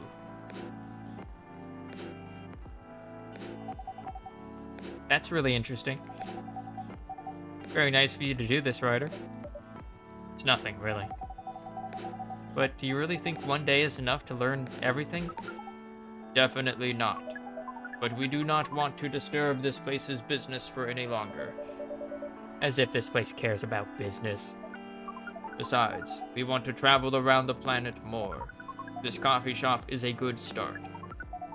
But we cannot limit ourselves to just this place. Where do you want to go after this? Coachella. What? What are you going to do at Coachella? According to our research, there are many breedings happening during Coachella. There are many breedings happening during Coachella. That is why we decided that the event will be our next target. Well, you're not wrong. But didn't you say the baby has to be born out of love? Yes, we noticed that. But we also noticed that we need to know a lot more about Earthlings, including the breeding manners. That is what we will study in Coachella. After that, we will be very ready to breed with with so many female Earthlings. I shouldn't say this, but hell, that sounds like the best plan you've had since you got here. We know. We also surprised ourselves. But please, Miss Freya, let us stop talking about our plan. We work here today. First, let us return to our spot behind the bar.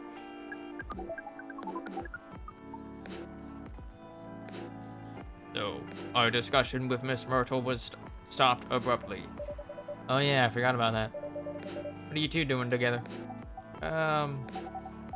Nothing. We're just friends, you know. Just want to hang out and talk about our work. We both work in the same field, remember? Yeah, that's it. I don't have that much experience in game development, you see. I thought your research was in computer graphics. Yeah, but I've never made a game from scratch before. I was always a bystander. Like a gamer. So I've been asking Myrtle for feedback from time to time. Today I wanted to thank her directly, but she arrived first. So I couldn't buy her a drink. Never mind that. I'd refuse it anyway. But, wait. You want to thank her directly. Does it mean you're done with the game? Excuse me, Miss Freya. It should be your, not your. Oh, so you are correcting my grammar now, huh? It was a slip of the tongue, okay? I'm sorry.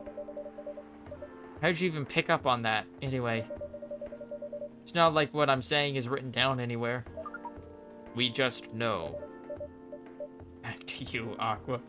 Oh no. He's become a grammar Nazi. Oh no. Back to you, Aqua. So, you're done. You're done with your game. There's quite a lot of things I need to polish and fix, but players can enjoy the experience from start to finish. What kind of feedback do you give people for a video game? That depends on the game. But in Aqua's case, most of my advice was about the pacing, controls, and UI/UX. Oh, must be fun to have finished working on your creation.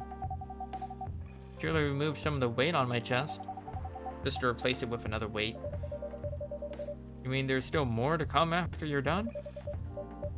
I'm not even done with my book. I just lost my job. If I can't finish this draft on time, I'm done.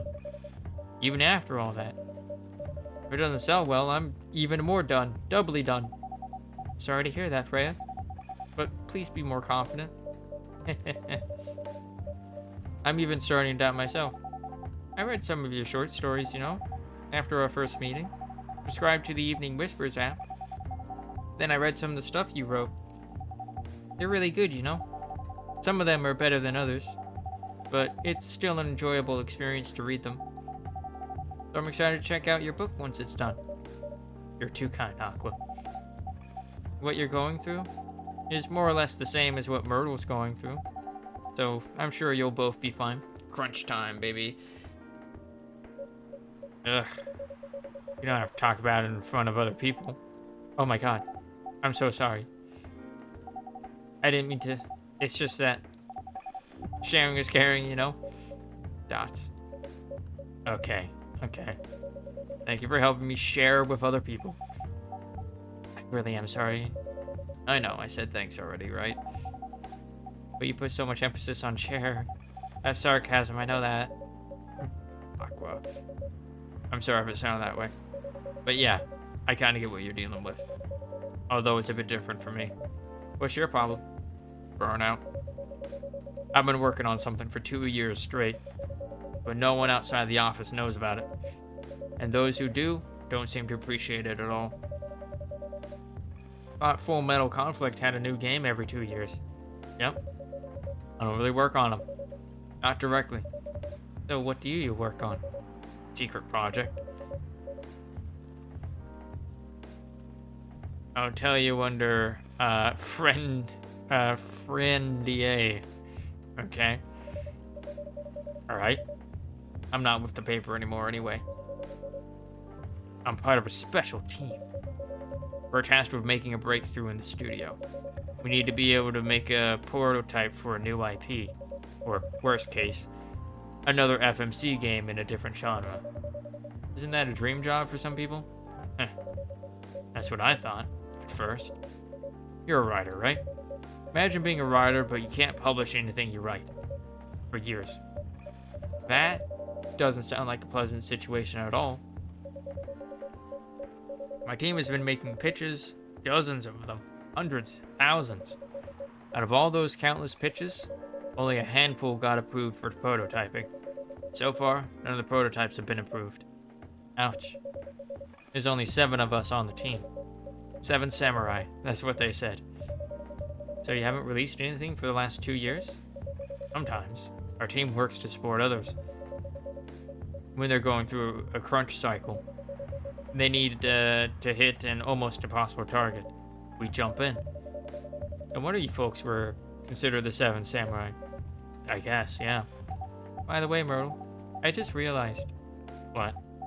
Usually developers get their vacation time after finishing a project, right? More or less, yeah. When was the last time you had a vacation? Dots. Before I joined this company, I guess. That's like 4 years ago. Uh-huh. Dude, no wonder you're so burned out. Yeah, that's why. You need a vacation. But I can't just take one. You can't. In fact, you'll do it tomorrow. But tomorrow is... I'm not done yet. You take tomorrow, the day after, and another day after off. But where should I go? Don't worry, I'll take care of that. You will? I'm going with you for this long weekend vacation. What about Max West? That's not this weekend. Forget about it for now. Hey. Okay. I can't do it tomorrow. How about starting Friday? Still a long weekend getaway, right? Alright. I'm so excited. Wow, Aqua. You look like a different person. Really? I'm sorry. Don't be. Okay. Settled then. I need to go home now. Prepare for our getaway. I'll come with you. To my apartment? No. We'll walk together to the bus stop, just like last time. Oh. Okay then. Everyone see you next week, okay? Have fun. Take care out there. May you find joy during your vacation.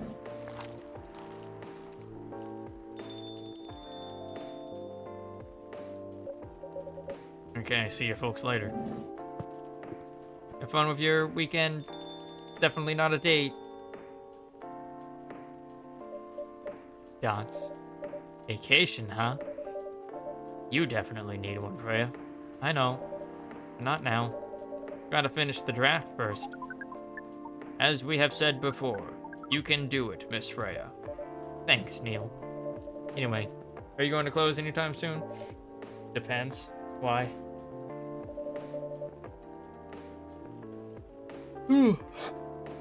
I'm in the mood for some writing. And please, take your time. You sure?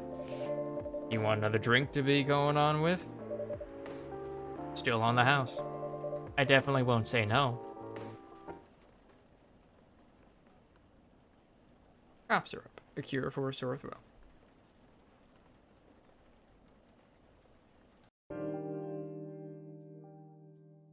Next day.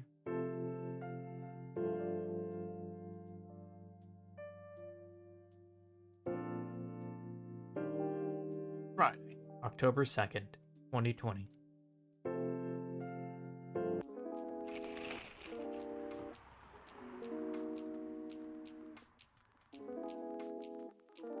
Evening Whisper. New, healthier Fury sedative might be available sooner. Action video game Rising Hell blamed for violence in school, of course. The Evening Whisper whispers is with the people for stricter gun laws. Yeah.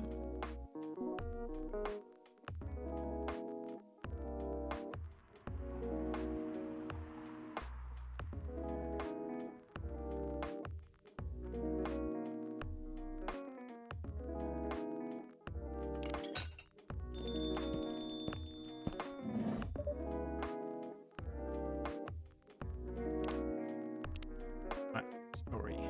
Happily Ever After, Part 1. By Freya Fatima. October 2nd, 2020. How she got fired.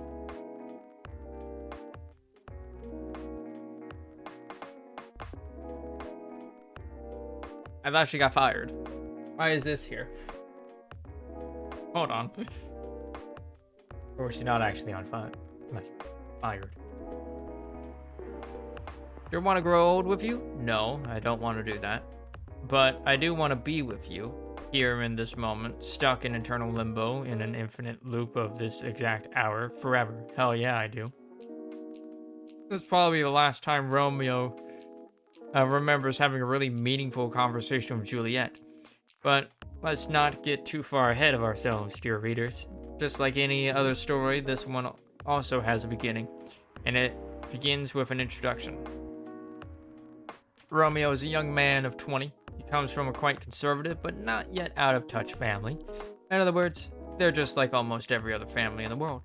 He hates the name his parents gave him, and he hates it even more knowing that his life so far is fulfilling all the cliches of his fictional namesakes.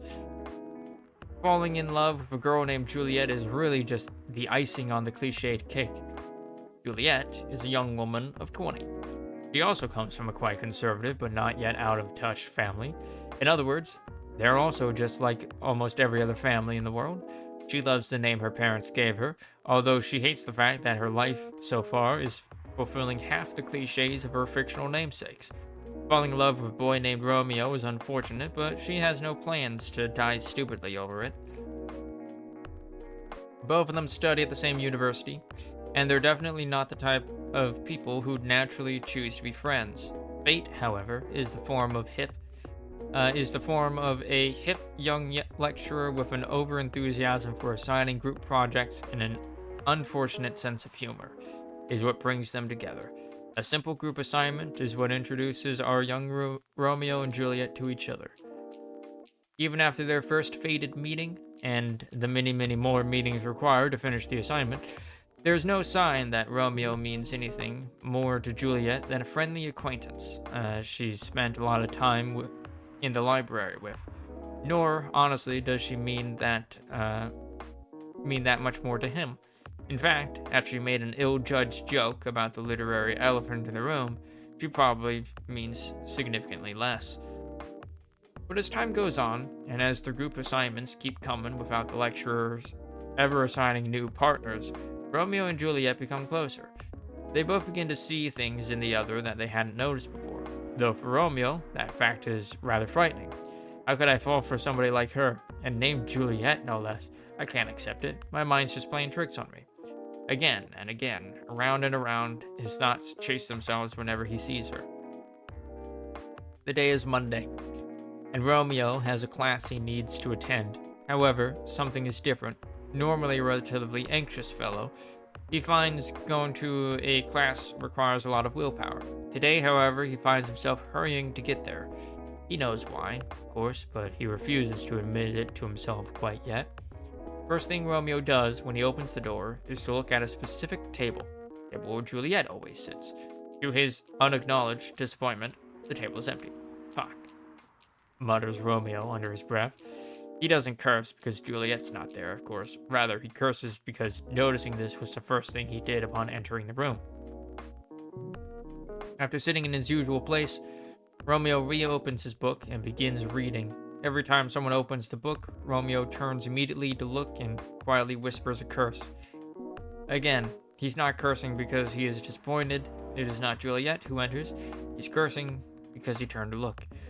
A few minutes before the class begins, Juliet finally arrives, announcing herself and her friends with her braying laugh as she does so. That sound used to be one of the most annoying sounds in the world, at least as far as Romeo was concerned. Today, it brings a small smile to his face. Fuck, curses Romeo again after he realized he just smiled at the sound. Is Romeo in love? He probably is, but he doesn't want to admit that. Falling in love with Juliet is dangerous, extremely dangerous. They come from completely different backgrounds, they have different skin colors, and they worship different gods. He has no problem with interracial relationships, but of course he doesn't. But he never expected it to happen to him. This simply will not do. I need to talk to you. Romeo looks up. Juliet is standing over his table. Her jaw is set, but her eyes are worried, and he completely forgets all about his own problems. What's up? He asks. Can you keep a secret? It's really important. Sure, I can. Good enough. Because I really need someone to talk to. So, Juliet sits down and begins telling her story to Romeo. She talks about the problems she's been facing over the past few months, how they affect her study, and how he's not the first person she'd talk to about this. On, and Romeo listens to every word. Eventually, Juliet stops talking and sits quietly. Romeo thinks that she looks somehow lighter than she did before she began talking. He doesn't know how to react to what she told him. He tries giving her some advice, really stupid advice, he thinks as soon as he said it, but he believes it's probably much better than just listening and nodding and watching her walk away. He doesn't think he wants her to walk away from him. He thinks about this. One thing is for sure, Juliet trusts Romeo as a friend. They've shared a secret now. Even though Juliet has shared the same secret with others before him, this still makes Romeo happy. So damn happy. How pathetic am I? Being happy because someone I like came and told me she's not. Romeo thinks, and then shakes his head like a dog shaking off water. After sharing everything she had wanted to share, Juliet starts talking about lighter topics. Soon, they are joking freely. The dark mood of earlier almost completely dissipated. Just before Juliet leaves, Romeo asks her something. Why did you tell me all that? Well, I don't really know. I think I can trust you, and you're one of those rare few people who can talk to people directly without sugarcoating everything. It's refreshing, she shrugs. I guess that's why. What Juliet said is true. Romeo finds it amusing that even though he normally speaks directly to everyone he knows, he can't do that with Juliet. He's not himself when she's around, or so he believes. After that conversation, Romeo falls even more helplessly in love with Juliet. It's stupid, he thinks, as someone who rarely falls so hard for anyone, but Juliet is driving him crazy. And the fact that she makes him feel the closest thing to love he's felt in years, yet a big wall of cultures, norms, and other societal traditions stands between them, hurts him even more. That is, of course, if Juliet is even into him anyways. As weeks go by, Juliet and Romeo become closer. They start telling each other stories more often, but all of these stories are limited to their courses, their friends, and anything at all besides their feelings for each other. She's not into me. She's just an extrovert. She's friendly with everyone. Romeo keeps thinking, and it's when he's thinking about that suddenly Juliet comes and sits at his table. So you said you want to tell me something? It's true. He has already sent a message to Juliet telling her he wanted to talk about something. Oh, wow. Diving straight in. It's nothing all that important, actually, says Romeo. Come on, it's not like you to be so indirect about things. What's wrong with you, boyo? Romeo actually called Juliet to talk about her attitude recently. She's been weird, at least in Romeo's eyes, and it feels like she's getting further away, removing herself from many student activities she'd usually partake in. Juliet answers all his questions. All his thoughts and concerns about how she seems to be removing herself from all the other side activities she manages shrug off or easily explain. Maybe it's just me. Maybe I'm obsessing over every single thing she does. Thanks, Romeo. While a pit opens up in his gut at the thought. Is that all? Anything else you want to say? She questions. Fair is fair, after all. You know that I used to like you? The words come out from Romeo's mouth out of the blue. He's horrified, even as he recognizes that it's a lie. He still likes her now. He doesn't even know why he decided to confess his feelings right at this random moment. Never mind why he's confessed it with half a lie. It wasn't planned at all. But when he heard Juliet say, anything else? Well, it's definitely one thing Romeo has been planning to say to Juliet for at least a few thousand eons. Or, as normal humans measure times, since around 8 months ago. Juliet shows a flash of surprise and then says, no, I had no idea at all. Why? Why what? Why do you like me? Or did you like me? I mean, there must be a reason. Oh, of course there is. Romeo opens his mouth to tell her and pauses, then blinks slowly and closes his mouth again. Or not. I don't know. I think there is, but I'm not sure. Ugh. Sorry, I'm talking gibberish. Juliet does not respond to that. Romeo doesn't even dare to look at her directly, but he can see out of the corner of his eyes that she looks dumbfounded. He takes a breath and opens his mouth again, hoping for a lightning strike, divine inspiration, or instant death. He isn't picky. Okay, I just see you as a really strong person, okay? You have a big girly side, but you're also a really strong independent person? Okay, I get the girly part, but what makes you think I'm strong? Well, just look at how you work with all of your assignments and organizations. I definitely could never deal with everything as well as you do, ever. Oh, come on. Everybody has something they're good at. You can do things I can't. That's pretty normal, you know? I know, but still. I'm not sure. It's probably what attracts me to you the most. When he says that, Romeo tries looking at Juliet. Just for a moment. He saw a twitch of a smile on her lips, but dared not even hope. He ascribes it to his imagination instead. So, what's next then? Asked Juliet. To be honest, I don't know. I said this because I can't keep hiding it forever. I need to say it to you even though I know it's impossible for me to ask you out, considering all the differences between us. Juliet pauses. Oh, of course. You don't need to say anything, though. I just needed to get it out of my system. That's all I wanted to say. Well, okay then. I have something else to do. You don't have anything more to say, right? Yeah, no. That's all. Juliet nods and says goodbye, then quickly walks away. After Juliet leaves, Romeo lets out a heavy sigh. Good work there. It's one hell of a lot of old baggage I just let go, and a whole hell of a lot of new baggage I replaced it with. Here's an interesting fact about our Romeo. During the whole conversation, he hadn't been able to keep himself from shaking. It's an old habit that he just can't let go of. To his relief, they'd been sitting during the whole conversation so he could hide his tremor. Still, even though he feels intense relief after telling Juliet about his feelings, his hands are still trembling. He has to wait a couple of minutes before he can walk away himself. So now, after Romeo's long-awaited but ultimately useless confession, what's next for our Juliet and her Romeo? Funnily enough, neither she nor Romeo ever mention it again. At least, not to each other. Romeo did eventually tell some of his friends about his feelings for Juliet. But what about Juliet? Romeo didn't know anything about how she was coping with this revelation. He expected that she'd probably told some of her friends, as he had told his, but that doesn't even matter, he tells himself. We're not meant for each other anyway. Watching from the outside, nothing seems to change between them. They still talk about their classes, about their friends, about shows they've watched and books they've read, but they never, ever mention again the time when Romeo revealed his feelings to Juliet. At first, Romeo had thought that confessing his feelings would mean letting go of a big boulder inside his heart.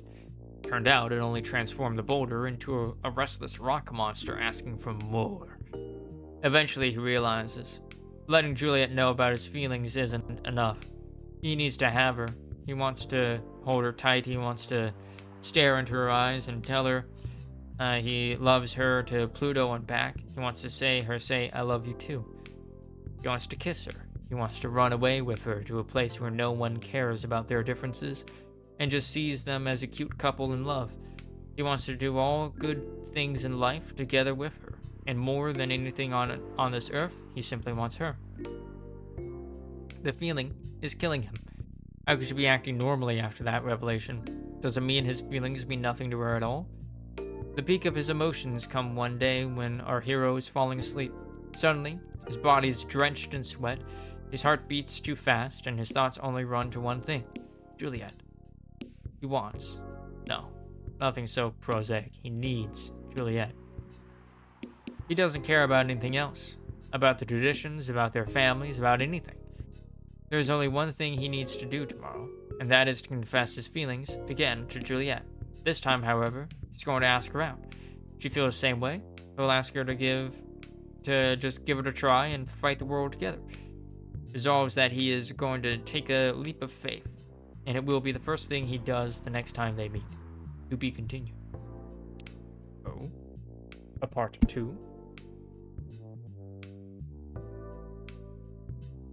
It's a long one. Welcome. Hello, Baileys. Good evening, Mr. Baileys. Evening. Am I the first customer tonight? You are. That's new.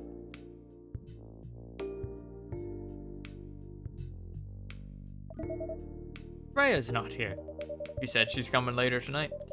Got something to do with meeting some fellow writer friends. Why not just do it here? It's her favorite place, right? Friends have visited this place from time to time. Just not as much as her. Writers gathering, huh? I wonder what writers talk about when they're hanging out. I've known them for some years now. She has this habit, you know. If she's said they're friends, it means they're just hanging out normally. But she said they were writer friends. They're probably talking about work. Either giving each other feedback on their latest drafts, or sharing and validating ideas. Interesting. They even use code words for meeting up. Oh, it's not like that. Doesn't even realize that's what she says. I just picked up on it. That's even more interesting. Are you always so observant? Part of the job. Why is that? People come here every day. Some of them aren't as talkative as others, but their body language can be loud and clear. It can tell you a lot of things. Whether they need a friendly ear, or just want to be alone. It applies to what they're ordering as well. Because, sometimes what people want is not what they need. That's deeper than I would have thought. So, what are you reading from me now? I won't say. Why? That would break the charm. The hell was that? Guess I can say this much. Whatever I say or do to our customers, it's always related to what I'm getting from their body language. Including our interaction now. Man, now I see why you didn't want to share. Even that was enough to make me feel like I'm naked in front of you. By the way, I haven't ordered anything. What are you having tonight? Hot chocolate with ginger and cinnamon. I heard that's a good drink for a bitter heart. Chocolate, ginger, cinnamon.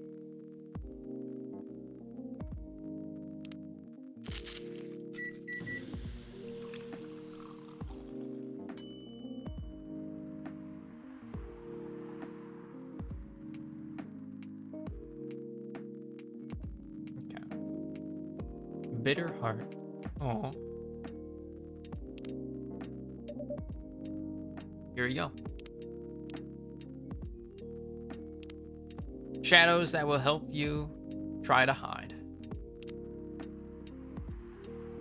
How many drinks are we missing? 2, 3, 4, 5, 6, 7, 8, 9.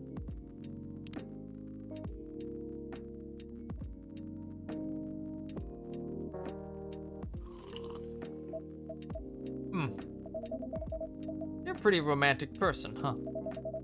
Spending extra time decorating this drink. Only for special people and special drinks. Say, writer, tell me about yourself. What do you want to know? Anything. How old are you? Old enough to open a coffee shop. What a non-answer. Oh man. I guess I should say sorry for asking that. It's alright. But that's the only answer I can give. Now you're making me wonder what I should ask next. Oh, you need to sleep. Hello, everyone. Dots. Why are you both looking at me like that? Right, huh? You look horrible. No, I don't. Yeah, you do. No, I don't. Unfortunately, I'm going to have to echo our dear barista. Yeah, you do. What happened? You'd be better asking what didn't happen, because the answer would be proper sleep and decent progress on my draft. You need to rest. And miss my deadline? Oh no. Sorry, Baileys. I won't be able to keep you company, because I have to finish this thing. And for that, I need a whole hell of a lot of espresso. Are you sure about that? You really should just rest. It's something to help you sleep. Espresso, please. We're just talking about sometimes what you want is not what you need. Right? So let's try finding something that's nice and cozy. Shadows that will help you try to hide. A perfect, if unlikely, combination of sour and bitter. Sweet, cool, and magically wakes you up. That. Caffeine boost dominated by milk. No. Italian delight. No. Chalky milk. Sweet, nourishing, healthy chocolate. Good. Cure for a sore throat. She's not sick. Warm and calming darkness. Chocolate. Blacker than a moonless night, hotter and more bitter than hell itself. Galahad, that's for Galahad. Ginger latte. Warm energy boost. Perfect for a cold evening. Green tea latte. Oh, sweet and savory with a hint of bitterness for the heart. Jahe Tubrik. Ginger presides over the ground coffee at the bottom of the cup, originally from Indonesia. Marrakesh, fresh and healthy drink from Morocco. Masala chai, spiced tea from Southern Asia. Midsummer Night's Dream, sweet and memorable like summertime blues. Very sweet and cool like outer space. Find its name, it's a totally American drink, okay. Warm and cozy, just like a day in Barcelona. Warm and cozy. That's promising. Warm booster made of milk, egg, honey, ginger from Indonesia. Tea with milk mixed by pouring the two repeatedly between cups, originally from Malaysia.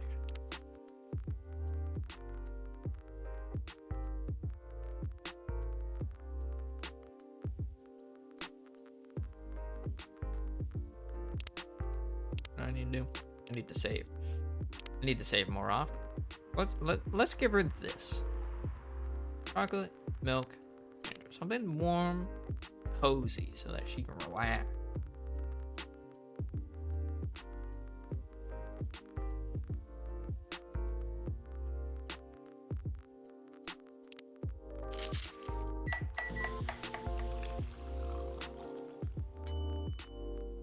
There you go. There you go. Is this it? Served the wrong drink for the first time. Here you go. What the hell, dude? This isn't even coffee. Drink. But this isn't what drink. Dots. Okay. It's on the house. Better be. Ugh. How was the meeting? It was pretty good. Got a lot of good advice. But that also means things. And not a small number of them, mind you. Need to be rewritten. Oh. It's not that bad. Rewriting is part of the process. It's just that...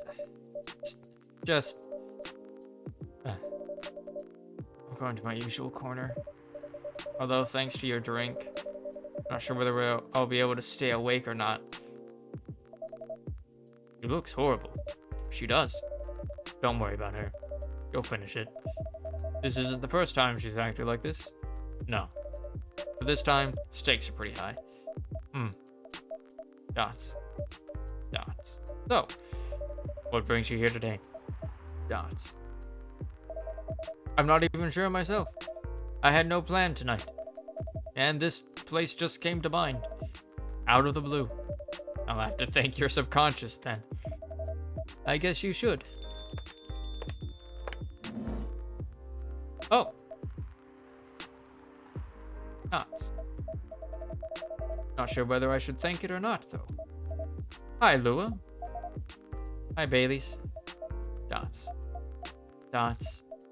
How... Dots, dots. You first. No, you first. Dots. I was just going to ask, how are you doing? I'm fine, thanks. How about you? I'm good, yeah. Dots. Dots. I think I need to order something first. Oh, of course, of course. Go ahead. Hi, Ryder. What are you having this evening, Miss Lua? Gingerbread coffee, please. Ginger? Or coffee, rather. Ginger? Or the bread be? Cinnamon?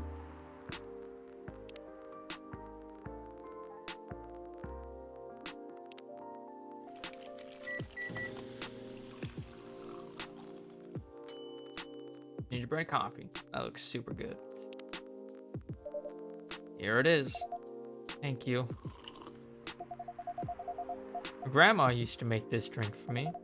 Reminds me so much of her. Reminds me of when I was growing up. My family. Dots. How's work? It's going pretty okay. That was a deflection if I ever saw one. Goddamn. Sweeten with brown sugar to satisfy the cookie monster. Let's go. So she's the cookie monster. It's going pretty okay. You? Not taking any new jobs on at the moment. Because, well, you know. Yeah, I get it. You have enough in your savings, right? That's a very Lua thing to ask. But yeah, I do. Thanks to that last annoying job. Went well in the end? It kinda did. They paid me on time at least. And the pay was amazing. How long you planning to take a break for? I don't know. Till my problems are settled, I guess. And what problems are those? Dots. Dots. I'll tell you this. But don't tell anyone, okay? Not even Ryder, who's standing in front of us? Oh, not even Ryder. Okay. So there's this girl. I love her. We've been going out for a few years. But I'm not really sure where we stand now. How can you not be sure? We had an argument about a week ago. It wasn't anything new. Somehow things escalated uncontrollably. Why is that? I assume both of us were just tired, knowing that we're fighting against centuries of tradition. Haven't really talked since our last fight. Leaving things unresolved is not a good idea. But I can't bring myself to start the conversation. Why? I'm not even sure about that. Pride, maybe. Or tiredness.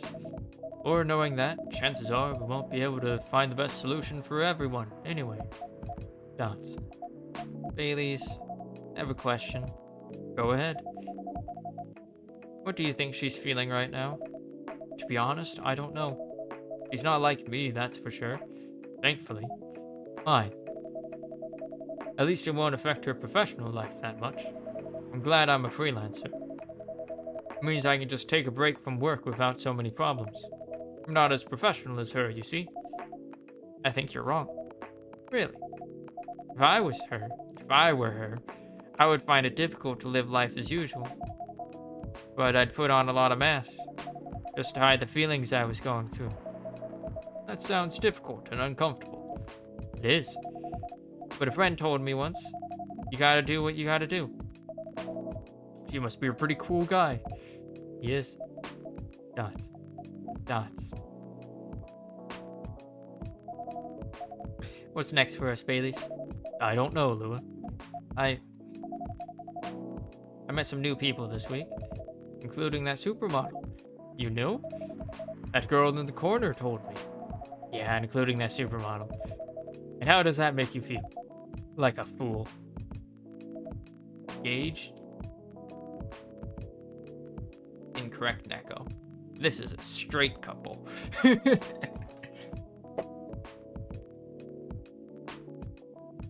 We gotta wait for Gala and Hyde to come in. Then it's Gage.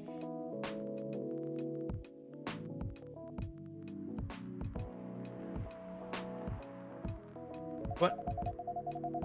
Said a lot of things that I've been trying to avoid thinking about. A lot of truths. He's a bit like you know? Attitude-wise. You'd get along with him. Doubt it. Opposites attract, but similarity breeds contempt. Never heard that before. You know I call straight people gay and vice versa.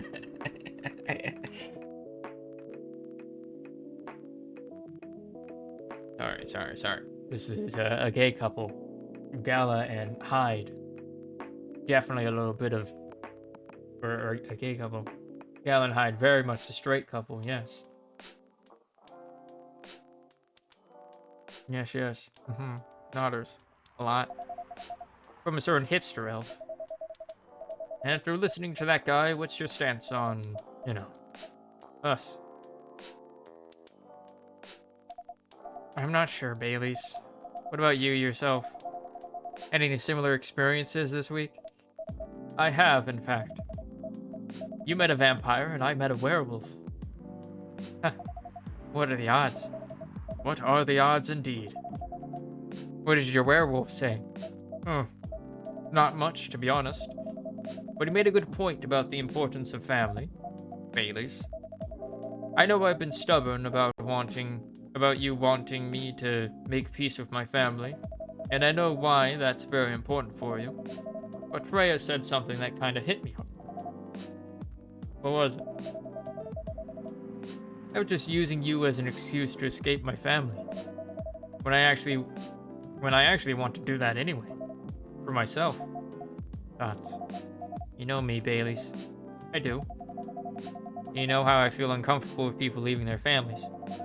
Which makes me an asshole, I guess. I get why you think that way, Lua. Blood is thicker than water.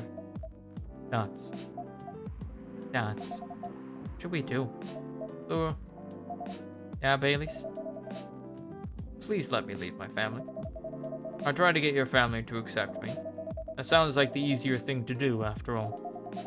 But you'll lose your immortality. You'll be an outcast among other elves. An outcast from a bunch of overly pretentious people? Sounds great. You'll live a long time. But you won't have the perfect health and perfect life that's the elven privilege. But it's not a perfect life without you. Dots. What if our relationship doesn't last? We've lost everything. You'll blame me. Lua, I will never blame you for anything. If we're talking about who I used to be, that guy would never have blamed himself. 100 reasons for why something failed, but never anything to do with him. That won't happen with us. You know why? I've learned so many things by being with you for 10 years. It's made me a better person. So you don't need to worry about any of that. Because right now, you're the most important part of my life. I don't need an immortal life. Because without you, there won't be a life worth living. Baileys, I believe in you. Dots. Heyo? Take east. Love of my life. Finish Lua and Bailey's art. Aw. Lua. Bailey's? I feel like we're living in a soap opera. Seems so. So, what's our plan? Tomorrow's Saturday. Are we going on a date? I'm going to my parents' place. Oh? And I want you to come with me. What? That's so sudden. Did you already have plans for tomorrow? Well, no. It's just not prepared to meet them. You'll be fine. You don't want to tell them about this first? It'll be alright. Well, they never forbade you from dating other races. They're not big fans of elves, that much is true. But you can prove them wrong. Okay, this could be a good first step. It is. It's set then. I don't know what'll happen tomorrow, but we can think about it. And anything else later. I'm with you on that. So, that mean you don't mind me, I had my doubts. Now I'm sure. I can trust you. Lua. Thank you. Are you still staying at Farron's house? Yes. You're staying with me tonight? Huh? What about your roommate? He's away for the weekend. Taking a long weekend getaway until Sunday night. Fate is on our side, it seems. Hey, writer. Yes? We're leaving. Thank you so much for keeping up with us this past week. Pleasure was mine. We're off then. See ya. Thank you for coming. They're gonna fuck. They're gonna fuck all weekend. Dots. Now it's pretty intense. Oh, you're back in real world. I just pretend not to notice. They're like one of the main reasons why I'm writing this story. So I have to see their struggle through till the end. Important for the writing, you know? That's cold. What? It's not like that. It's just that... yeah, that was cold. I'm sorry. You look better than before, though. For now. Can't tell you how I feel until it's done. And I don't...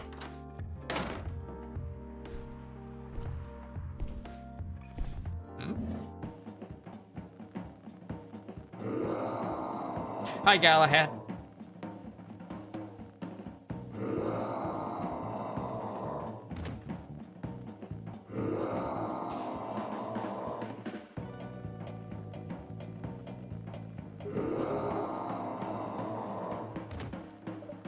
Whoa. Rhea, get over here. This wolf? Is that him? I think so. Welcome, sir. Are you crazy? You can't treat a werewolf in a fury like a normal customer. Trust me. He must have his reasons for coming here. Gods. You can relax, sir. You need anything? Something to calm you down, maybe. Gods. Oh. That Galahad. Oh.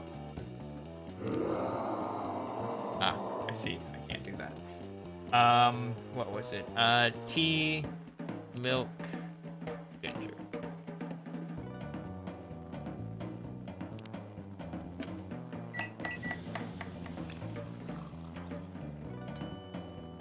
Galahad.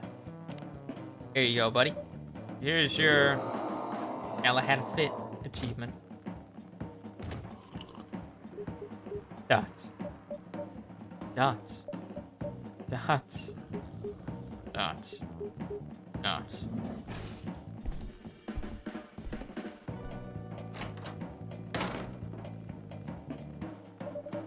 What the hell? Is that really him? After seeing the reaction to the drink? 100%. Well, whoever he is, gonna come back? This place survived.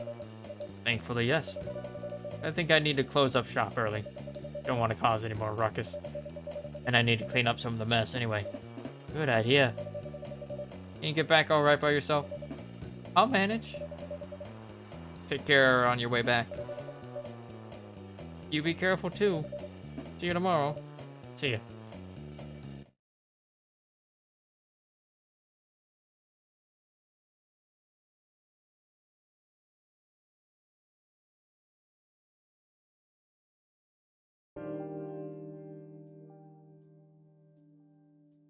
Moon.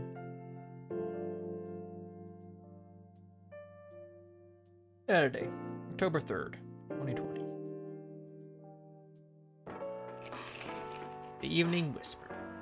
Coachella 2020, or Coachella 2020 do's and don'ts. Atlantic ambassador in talks with Fire regarding immigration.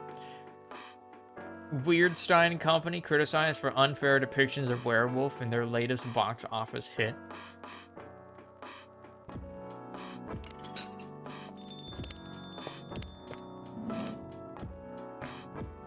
Stop there for tonight, as it is a little bit past 8:30.